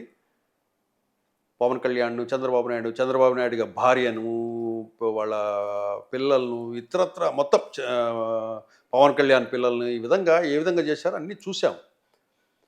అది ఎవరు హర్షించదగ్గేది కాదు. ఇది కూడా అతన్ని బాగా డ్యామేజ్ చేసింది పార్టీని అని దానికి ఏకీభవిస్తారు మీరు? ఇప్పుడు నేను దీంతో పాటు మీరు చెప్పిన దాంతో ఏకీభవిస్తూ, ఈ సోషల్ మీడియాలో అనేది దీనికి ఏదైనా కానీ ఒక పటిష్టమైన చట్టం కావాలి. ఇప్పుడు టీడీపీ వాళ్ళు కూడా ఇప్పుడు వైసీపీ వాళ్ళని బాగా అరెస్ట్ చేసుకుంటా చూపిస్తున్నారు అన్ని. ఇప్పుడు వాళ్ళకు ఒక న్యాయం, వీళ్ళకు ఒక న్యాయం కాదు కదా. ఎవరిదైనా మానసిక వేదన ఇప్పుడు కొంచెం సెంట్రల్ గవర్నమెంట్ లో మోడీని విమర్శించే వాళ్ళు ఉంటారు, రాహుల్ గాంధీ మీద కూడా రకరకాలు వస్తాయి. అంటే విమర్శకు కూడా ఒక పరిధి ఉంటుంది. ఇంట్లో ఫ్యామిలీస్ వాళ్ళను ఎవరైనా కానీ, ఇప్పుడు మనం ఈరోజు వైసీపీ వాళ్ళని అంటున్నాము ఈ విధంగా చేశారని, రేపు పొద్దున మళ్ళీ అధికారంలోకి వాళ్ళు వస్తే ఆ విషయము చంద్రబాబు నాయుడు గారు మొన్న చెప్పాడు. ఆ. ఏ పార్టీ కుటుంబ సభ్యులు ఏం మాట్లాడినా ఎవరికైనా అందరికీ కానీ. తొలిస్తానని కూడా చెప్పాడు. చెప్పాడు కానీ చెప్పే విధానంలో ఆచరించాలి, అది ఆచరించాలి. ఆచరించాలి. ఎస్, ఇప్పుడు ఊరికి మాటలు చెప్పడం చెప్పడం వేరు. నిజాయితీగా ఉండడం అన్న వేరు, మీరు కరప్షన్ చేయడం అన్న వేరు. బయట ఓపెన్గా నిజాయితీగా ఉండండి, లోపల పోయినాక మీరు అవినీతి చేయకుంటే ఎట్లా? ఈరోజు 30 కోట్లు పెట్టారు, ఎమ్మెల్యే 40 కోట్లు పెట్టారు. ఇప్పుడు వాళ్ళు నిజాయితీగా సంపాదించుకోవాలంటే అవుతుంది? అది అవును, కాదు కదా. సో సోషల్ మీడియా అనేది దీనికి ఏదైనా కానీ ఒక పటిష్ట చట్టం తీసుకురావాలి, ఎవరి మీదైనా సరే. ఇది అది మరి ఆ పోస్టింగ్లు రాకుండా మనకు ఆ టెక్నాలజీ తెలియదు, అది చాలా ఇబ్బంది, ఎవరికైనా కానీ ఇబ్బంది.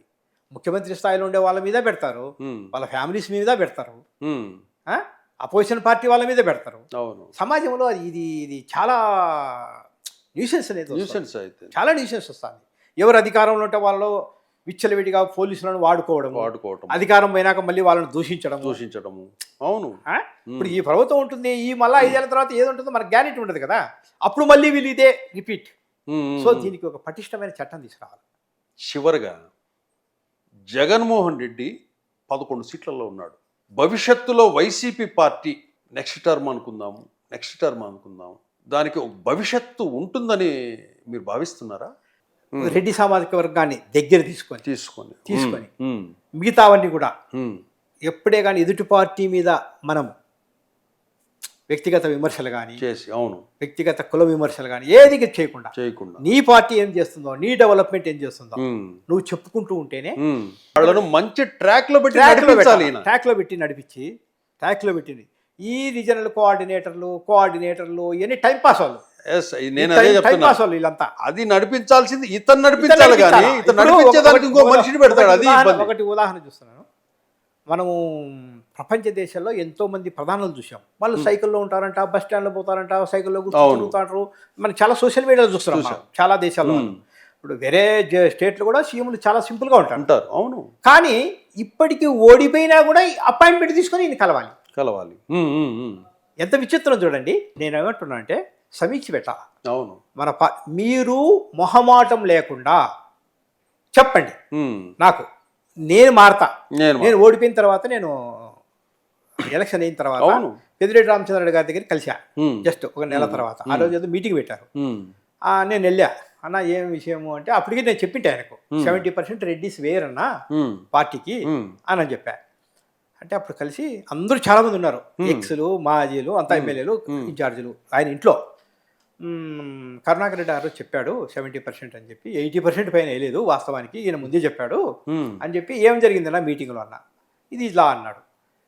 ఆయన ఏమన్నా మీకు ప్రశ్న వేయమన్నాడా, మీరు ఏమన్నా ప్రశ్నలు వేసేలా, ఆయన చెప్పింది విన్నారా మీరు అని అడిగా. అన్నాడు ఆయన చెప్పింది మేము విన్నామని. మరి ఆయన చెప్పింది వినడానికి మీరు ఎందుకు వచ్చారు ఇక్కడికి మీటింగ్ పో అని అడిగా. అంతే కదా, కరెక్ట్. కొంచెం మార్చాడులే అన్నాడు. మార్చాడంటే కింద నుంచి పైకి, పై నుంచి కింద మార్చాడు. నేను ఇన్ని పథకాలు ఇచ్చినా, ఇన్ని బటన్లు నొక్కినా ఇంకా ఎందుకేలేదు. మనం మొహమాటం లేకుండా అందరితో కూర్చొని 101 జిల్లాకు, నేను చెప్తా చూడండి, ఒక జిల్లాకు నియోజకవర్గానికి ఒక 50 మందిని పిలిపించు, ఒకరోజు మీటింగ్ పెట్టేసి, ఒక 200 మంది 500 మంది అవుతారు. మీరు మొహమాటం లేకుండా చెప్పండి మన ఓటమికి కారణాలేమి, మన పార్టీ పటిష్టం కావాలంటే ఏం చేయాలా, అభిప్రాయాలు తీసుకో. నువ్వు చెప్పడం కాదు అన్ని, మనం మొత్తం ఇవన్నీ నేను బట్టలు నొక్కినా, ఇన్ని వర్గాలకి ఇన్ని చేసినా, ఇవి చేసినా, ఇవన్నీ పాత కథే కదా అన్నీ. అదంతా పాత చింతకాయ పచ్చడే. నువ్వు ఇప్పుడు ప్రజెంట్ జరిగేది నువ్వు చెప్పాలి. తీసుకో. ఈ ఇన్ఛార్జీలు, కోఆర్డినేటర్లు వీళ్ళంతా వేస్ట్. ఇంకా ఏంది, ఓడిపోయిన తర్వాత కూడా డైరెక్ట్ నువ్వు ఇన్వాల్వ్గా మళ్ళీ ఇంకా రీజనల్ కోఆర్డినేటర్ ఎందుకు. ఎప్పుడు వ్యక్తిగతంగా నువ్వు కలిసి వాళ్ళ దగ్గర నుంచి అడ్వైజులు తీసుకోవాలి. పార్టీకి ఏం చేయాలా, ఏం పొరపాటు జరిగినాయి, ఎవరెవరు వర్గాలు దూరం అయ్యాయి అనేది తీసుకోవాలి. ఇప్పట్లో జగన్మోహన్ రెడ్డి గారు పరిపాలనా వ్యవహారం అన్నీ చూసిన తర్వాత, ఇప్పట్లో ఇతను కమ్మ సామాజిక వర్గాన్ని నుంచి కానీ, కాపు సామాజిక వర్గాన్ని నుంచి కానీ వాళ్ళని ఏదైనా ఆకర్షించుకోవాలన్నా కూడా ఇతన్ని నమ్మే పరిస్థితి లేదు. ఇప్పుడు నమ్మకం కలిగించాలి, ధైర్యం కలిగించాలి. ధైర్యము, నమ్మకం కలిగించి, నేను చెప్పాను కదా, సమీక్ష చేయాలా, మనకు ఏ వర్గాలు దూరమైనాయి, ఎవరిని మనం దగ్గరికి తీర్చుకోవాలి. తర్వాత ఈ వంది మాగదులు ఉన్నారు. నేను ఒకసారి మన రీసెంట్గా పెద్దిరెడ్డి రామచంద్ర ఇంటి దగ్గరికి వెళ్ళినప్పుడు ఆ గేట్ ఉంది జగన్మోహన్ రెడ్డి గారు, ఆ గేట్ దగ్గరికి మన చెవిరెడ్డి భాస్కర్ రెడ్డి గారు వచ్చారు, ఆ ఎంట్రన్స్ గేట్ వైపు. నేను ప్రజలందరికీ నమస్కారాలు పెడుతున్నాడేమో అనుకున్నా. ఇలా ఆ గేటుకు గేటుకు నమస్కారం. నమస్కారం అంటే షో. అంటే పెద్దిరెడ్డి గారికి అదే మనం గోపురం బయట దండం పెట్టినట్టు ముందు గేటు పెట్టేసుకొని లోపలికి వెళ్ళి అంటే ఇదంతా మేము బయట ఏదో అక్కడ నిలబడ్డాం, కొంతమంది ఏదో జస్ట్ అక్కడ వేరే పని మీద నిలబడ్డప్పుడు అంటే ఇలాంటి షో అన్నీ. అవును, ఆయనే కదా 164 అని చెప్పడము. అవును, పార్టీకి ఇక మిగతా ఇంకా డిస్కషన్స్ మీకు చెప్పలేదు కానీ వీళ్ళంతా చెప్పిన దానివల్ల అప్పటికే ఒక ఎట్లున్నారంటే రెడ్డిస్ అంత ఇబ్బందులు అయిపోయినారు. అవును, అప్పటి వరకు బిఫోర్ రిజల్ట్ రాకముందు ఒక 20 రోజుల ముందు వరకు ఉన్నారు. అవి వచ్చిన తర్వాత ఈయన ఐప్యాక్ అది ఎక్కడికో పోయినాడు, 150 అనడము, సీట్లు అనడము. చెవిరెడ్డి భాస్కర్ రెడ్డి ఇప్పుడు గాడిద పని గాడి చేయాలి, గుర్రం పని గుడం చేయాలి. సర్వేలు ఎవరు చేయాల్సింది? సంస్థలు ఉన్నాయి సర్వేలు. అవును, సర్వేలు సంస్థలు ఉన్నాయి కదా, ఉన్నాయి. పొలిటీషియన్స్ ఏం సర్వేలు చేస్తారు? వాళ్ళే సర్వేలు చేసి ఆహా ఓహో అనే బ్యాచ్ ఉంటుంది కదా ఏదైనా కానీ. ఆయన చెప్పడము, ఈయన 150 పైనని ఐప్యాక్ దగ్గరికి పోవడము, వీళ్ళు చెప్పడము, సజ్జల రామకృష్ణ గారు ప్రమాణ స్వీకారం డేట్ ఇవ్వడము, డేట్ ఇచ్చేసి అక్కడ వంటకాలు కూడా అన్నీ రెడీ అయ్యడము. దాని తదనంతరం రెట్లు నాశనమైనారు. ఎలా? డిస్కషన్స్ ఉంటాయి ఊర్లలో, బెట్టింగ్ అంటే మనం ఆ డిస్కషన్ వాటిని ప్రోత్సహించకూడదు. కానీ ఏమవుతుందంటే మీ పార్టీ ఎక్కడ వస్తుంది అంటాడు. అవును, ముఖ్యంగా రెడ్డిస్కి ఒక ఇది ఉంటుంది కదా, స్టేజ్గా నేను ఇదేం డబ్బు సంపాదించాలని వాస్తవం దీనికి కానీ కాదు నేనేది.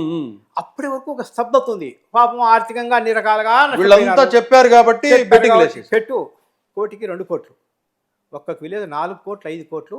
అప్పటికే సత్యనారాయణ వాళ్ళు ఇంకా చచ్చిపోయారు. ఆత్మహత్యలు కూడా చేసుకున్నారు. మరి 2 కోట్లు 3 కోట్లు ఎట్లా సంపాదించుకుంటారు? అవును, ఒక ఇదంతా ఏదో పార్టీ వస్తుంది అని ఒక రెచ్చగొట్టే విధానం వస్తుంది మాకు. ఎందుకండి ఇలాంటివన్నీ చెప్పడం? ఇవన్నీ చెప్పడం ఎందుకు? రిజల్ట్ వస్తాయి కదా 10 రోజులు, మనమే అవసరం ఏముంది ఇవన్నీ? అవును, సిద్ధం సభలు అనడము, అవి అనడము, ఇవి అనడము, సలివిడిగా ఖర్చు పెట్టారు. సిద్ధం సభలకు సభ పెట్టుకున్నారు, బాగానే ఉంది. కానీ అక్కడ బాక్సింగ్ కొన్ని కిట్స్ పెట్టారు. పవన్ కళ్యాణ్, అదే చంద్రబాబు చెప్పారు కదా నెగిటివ్. అవి వాళ్ళను కొట్టమని పెట్టి దాన్ని కొడుతుంటే ఆ వీడియోలన్నీ బయట, అవన్నీ నెగిటివ్. ఎంత నెగిటివ్ అయినాయి. పార్టీ ఎప్పటికైనా ఏ పార్టీ అయినా కూడా ఆ పార్టీ చేసినటువంటి కార్యక్రమాలు డెవలప్మెంట్ వాడి మీద దృష్టి కేకరిస్తే వాళ్ళకు ప్లస్ అవుతుంది. న్యూట్రల్ ఓటర్స్ చాలామంది ఉంటారు. తర్వాత అప్పుడు మన సమాజమే కులాలు మతాలు ఏ వర్గానికి ఆ వర్గం ఉంటాయి. మీకు తెలీదు, నేను ఎందుకు చాలామందిని ఇప్పుడు రెడ్డి వర్సెస్ రెడ్డి మాట్లాడితేనే మన వాళ్ళు 90-100 డిస్కషన్. రెడ్డి నాన్ వర్సెస్ రెడ్డితో మాట్లాడితే నాతో పార్టీ ఎక్కడ వస్తుంది, నాది నీకు 30 కూడా రావు అనేవాళ్ళు. రెడ్డి మాట్లాడుకుంటే నాన్ రెడ్డిస్తో మనం డిస్కషన్ చేస్తే ఎక్కడ వస్తుంది నా పార్టీ 25 కూడా రావు. నేను ఒక నరసరావుపేట ఏరియాలో మామూలుగా క్యాజువల్గా వెళ్తున్నా, ఫోన్ మాట్లాడుకుంటూ వెళ్తున్నప్పుడు ఒక అతనితో సర్వే అతనితో ఫోన్ చేశాడు. నాకు ఏమన్నా ఎక్కడ ఉన్నామంటే ఇలా అన్నా. ఏ విషయం అంటే నా పక్కన అంతా రెడ్డిస్ కూర్చున్నారు 45 మంది. మామూలుగా ఏదో ప్రైవేట్గా పోతున్నాం మేము పని మీద. ఎలా ఉంటుందంటే, అన్న మొత్తం రాయలసీమ మొదలుకొని ఇదంతా స్వీప్ ఉన్నా అంటే టీడీపీ స్వీప్ చేస్తుంది, 25కు మించి రావన్నా వైసీపీకి అన్నాడు. అతను ఒక బ్రాహ్మణ్, ఒక అతను చెప్పాడు ఒక సర్వే సంబంధించి. నేను అది వింటూ ఉంటే చెప్తే వీళ్ళకి మా వాళ్ళకు ఫోన్ పెట్టి ముందు కట్ చేసేసి అని ఫోన్ వచ్చేసారు. నా పక్కన రెడ్డిస్ కాబట్టి ఫోన్ పెట్టి చెప్పారు. అంటే వాళ్ళకి ఒక అభిమానం అనుకో, వాళ్ళు మళ్ళీ విధానాలు అది విశ్లేషించుకుందాం అది లేదు. పెట్టేయి, మనది కాదు, అతను వ్యతిరేకిస్తున్నా అంటే పెట్టేయి. ఇప్పుడు ఎందుకంటే ఇది అభిమానం. మళ్ళీ జగన్ను వ్యతిరేకిస్తారు డిస్కషన్, అతను ఇప్పుడు నేను వ్యతిరేకించినట్టు విధానాలను. కానీ అభిమానం జగన్ విధానాలను వ్యతిరేకిస్తాను, నాలాగా నేను వ్యతిరేకిస్తాను. అది యాక్సెప్ట్ చేయరు, జీర్ణించుకోలేరు. రెడ్డి మాట్లాడితే 100-110. జగన్ను ఇంకోటి బాగా డ్యామేజ్ చేసింది కూడా ఒక అంశం ఉందన్న. ఏంటంటే వైనాట్ 175 అని ఎప్పుడైతే అన్నాడో, అది మరీ ఇంత ఆశ పనికిరాదని జనాలలో కూడా ఇంత మరి ఆశ పనికిరాదు మనకు తెలుసు కదా. అది కూడా డ్యామేజ్ చేసింది. అదొకటిను. ఈ క్యాండిడేట్స్ మార్చడం కూడా బాగా, ఏదో ఇక్కడ వాళ్ళని అక్కడ మార్చడం. నువ్వు నియంతలాగా నిన్ను చూసి వాస్తవానికి చెప్పాలంటే ఈయన వ్యతిరేకత, ప్రజల వ్యతిరేకత, క్యాండిడేట్స్ మీద వ్యతిరేకత లేదు. చివరిలో ఏం చేశారంటే ఎమ్మెల్యేలందరినీ ఎమ్మెల్యే ఆ నియోజకవర్గానికి ఒక సీఎం లాంటోడు. అంతే. ఇతను ఎలా ప్రచారం చేయించాడంటే జగనన్ను చూసి ఓటేయండి అని ఇంటింటికి పంచండి, ఎమ్మెల్యే పోయి ఇంటింటికి కరపత్రాలు జగనన్న చూసి ఓటేయమని అడగండి అంటే అట్లాగే అడిగారు ఎమ్మెల్యేలు. ఈ అడ్వైజర్స్ చేసినటువంటిది నిర్వాహకం. అంటే జగన్మోహన్ రెడ్డి గారు ఎమ్మెల్యేల కాంట్రిబ్యూషన్ వాళ్ళది లేకుండా నేనొక్కడనే గెలవాలి అంతే అనే ఉద్దేశంతో చేసుకుంటూ వచ్చాడు. నన్ను చూసి వీళ్ళు ఈ సర్వే వాళ్ళు వాళ్ళంతా ఏం చెప్పారంటే లోకల్ ఎమ్మెల్యే మీద వ్యతిరేకత ఉంది, మీ మీద లేదు. మీరు మంచోడు, మీరు మంచోళ్ళు అంటే వీళ్ళకు ఆహా ఓహో అని పొగిడేవాళ్ళు చెప్పారు. కాబట్టి రోజు సమీక్షలు, సాయంత్రానికి ఇన్ఛార్జి మార్పు. మీకు ఎంత వెరైటీ న్యూస్ అంటే న్యూస్ మనం గుంతకల్లో కుమ్మనూరు జయరాం ఫోన్ చేశారు. ఆయన ఆలూరు కాన్స్టిట్యూన్సీ నుంచి వచ్చి అక్కడ ఇతని మీద వీళ్ళే విమర్శించారు. అతను ఏదో పేకాట క్లబ్బులు నడుపుతాడు, ఇసుక దందాలు, రకరకాల భూ కబ్జాలు డిస్కషన్స్ అన్నీ అతని మీద చేశారు. అతని మీద అతను వచ్చి ఆ జిల్లాగా అనేటువంటి గుంతకల్లో నిలబడ్డాడు. అక్కడ గెలిచాడు. అంటే ఏమని నీగట్టి ఈయన మంచివాడు అనుకున్నారు కదా ప్రజలు. అంతే కదా, కరెక్టే కదా. బెటర్ పార్టీ అధ్యక్షుడు జగన్మోహన్ రెడ్డి కంటే కూడా అనేటువంటి ఇంకా అక్కడ తెలిపోయింది మనకు. సో ఇవన్నీ ఎప్పటికే కానీ ఇక్కడంతా జగన్మోహన్ రెడ్డి మీద వ్యతిరేకతే ప్రజల్లో ఎమ్మెల్యేల మీద వ్యతిరేకత. ఈయన మార్చడము. ఇప్పుడు అనంతపురం జిల్లాలో చూసాం మనము.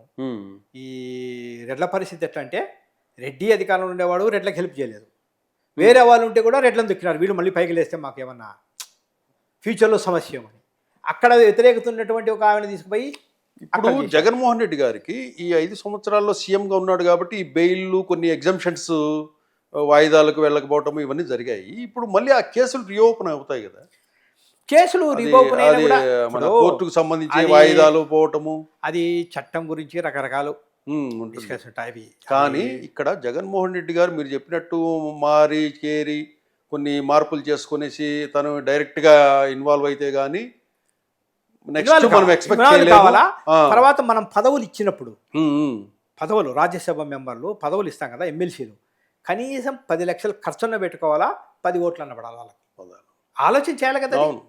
ఇక్కడ ఇంకోటి మనం ఆలోచించాల్సింది ఏంటంటే ప్రత్యర్థి ఉన్నాడు కదా, టీడీపీ జనసేనలు, ఇవి కూడా ఈ 5 సంవత్సరాలు ఆర్థికంగా బలపడతాయి. అలాగే వీళ్ళు జగన్మోహన్ రెడ్డి గారి ఆయువులు ఎవరైతే ముఖ్యమైన కోటరీ కానీ ఇంకోటి రెడ్డి సామాజిక వర్గం కానీ ఆ వర్గాన్ని కూడా దగ్గర చేసుకొని టీడీపీ వీళ్ళు జనసేనలు ఏం చేస్తాయంటే రెడ్డి కమ్యూనిటీని షేర్ చేసుకుంటాయి. ఇప్పుడు షేర్ అయింది, అడాప్ట్ చేసుకుంటాయి. ఇప్పుడు టీడీపీ రెడ్డి కమ్యూనిటీకి అడాప్ట్ చేసుకుంటుంది. రండి అన్న మీరు ఇది చూడండి, ఇది చూడండి, ఆ గౌరవ మర్యాదలు కథ వ్యవహారము బాగుంటుంది. అట్లాగే జనసేన కూడా ఈ రెడ్డి కమ్యూనిటీలో కొంతమందిని ఆదరించే అవకాశం ఉంది, వాళ్లకు విలువిచ్చే అవకాశం ఉంది. వాళ్ళకు ఆదరణ ఇచ్చేసి వాళ్లకు కావలసిన రాజకీయ పదవులు కానీ పార్టీలో ప్రాముఖ్యత కానీ ఇవన్నీ ఇచ్చి అడాప్ట్ చేసుకునే అవకాశం ఉంది. ఇది కూడా మైనస్ అవుద్ది రేపు జగన్మోహన్ రెడ్డి గారికి ఇప్పుడు ఎదగాలంటే. ఇప్పుడు జగన్మోహన్ రెడ్డి గారి కంటే వేరే పార్టీలు గౌరవం, పదవుల గౌరవం ఫస్ట్ రెడ్డి అనే వ్యక్తి గౌరవాన్ని కోరుకుంటాడు. ఆ గౌరవాన్ని నువ్వు ఎక్కడైనా ఇస్తే ఇప్పుడు ఎందుకు ఇప్పుడు ఈయన 6 సీట్లకు పరిమితమే 25 సీట్లు అక్కడ 20 పైన ఎందుకు వచ్చాయంటే రిసీవింగ్ ఉంటుంది. రిసీవింగ్ డిఫరెంట్ ఆఫ్ ఇది అనమాట. ఇప్పుడైతే ఈయనదైతే పూర్తి మైనస్లో ఉన్నాయి. రెడ్లు అనేది పీక్ స్టేజ్ నుంచి డౌన్ స్టేజ్ మళ్ళీ వస్తే మేము ఇప్పటికి కూడా అని అనలేదు. కొన్ని సామాజిక వర్గాలను నేను దూరం చేసుకునే అనే మాట రాలేదు కదా, ఎప్పుడు రాలేదు. ఇంకా నేను ఇన్ని పథకాలు ఇచ్చినా ఇన్ని బటన్లు నొక్కినా అనే డిస్కషనే తప్ప. అవును, గతంలో కూడా టీడీపీ వాళ్ళు అన్నప్పుడు నేను అన్నాను ఫస్ట్ మీరు రెడ్లని గౌరవించేది నేర్చుకోండి. మీరు గౌరవించేది నేర్చుకుంటే మీకు ప్రాబ్లం ఉండదు. ఇప్పుడైతే ఇంకా టీడీపీ కూడా అంత ఫేవర్గా లేదు.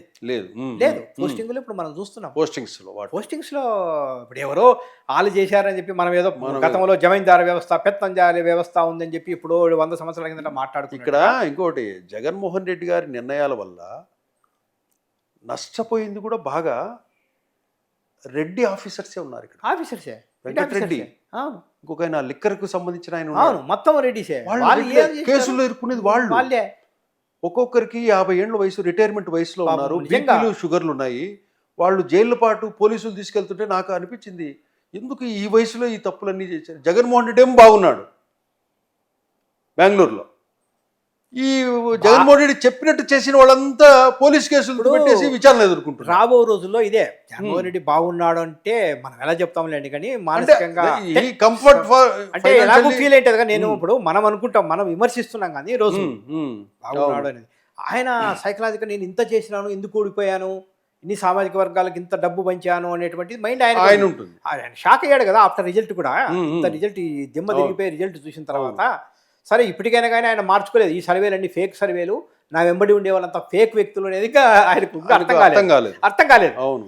సో అది ఒక మైనస్. అది ఒకటిను. ఈ వ్యవస్థలు కూడా మారాలి. ఇంతకుముందు ఒక ఆర్డీఓ, ఒక డిఎస్పి అంటే ఒక విలువ ఉండేది. ఆ పోస్టింగుల కోసం ఒక డిగ్నిఫైడ్గా భావించేవాళ్ళు. ఇప్పుడు వద్దు, మాకు అవి లూప్ లైన్ ఏదంటే పోతాము, మాకు జీతం వస్తే చాలు. ఎందుకంటే ఇదంతా న్యూసెన్స్. ఏ రాజకీయ పార్టీ అయినా ప్రెజర్స్ వస్తున్నాయి. అవును, వాళ్ళ ఆఫీసర్స్ మీద అక్కడ సంతకాలు పెట్టండి. ప్రభుత్వాన్ని ధిక్కరించి చేసేటువంటి పాత్ర లేదు వీళ్ళది. పాత్ర కాదు. ఆఫీసర్లు ఎవరైనా కానీ అప్పుడు పోస్టింగ్ ఇచ్చాము, మేము చెప్పినట్టు ఇస్తేనే, నువ్వు ఇంటేనే పోస్టింగ్ అంటారు. ఇప్పుడు రేపు ఇంకో గవర్నమెంట్ అట్లా ఇప్పుడు జగన్మోహన్ రెడ్డి నమ్మి సంతకాలు పెట్టిన వాళ్ళంతా ఇబ్బంది. ఈరోజు విచారణ పోయి పోలీస్ కేసులు తప్పించుకు తిరుగుతూ మ్యాక్సిమం రెడ్డిస్ ఇప్పుడు సోషల్ మీడియా ఉన్నారు. ఏదో కులాభిమానంతో కానీ కీలకమైన పదవుల్లో జరిగిన స్కాములు అందరికీ ఇప్పుడు సోషల్ మీడియాలో సామాన్య కార్యకర్తలు కూడా ఎక్కువ రెడ్డిసే ఉన్నారు. సో అందుకోసమే ఆ సోషల్ మీడియా ఇదంతా ఎట్లా ఉందంటే దీనికి ఒక పటిష్టమైన చట్టం కావాలి. ఏ పార్టీ అయినా ఏ వ్యక్తినైనా కించపరిస్తే అసలు ఆ పోస్టింగ్లో రాకుండా ఉండేకి ఏమైనా చట్టం ఉందా?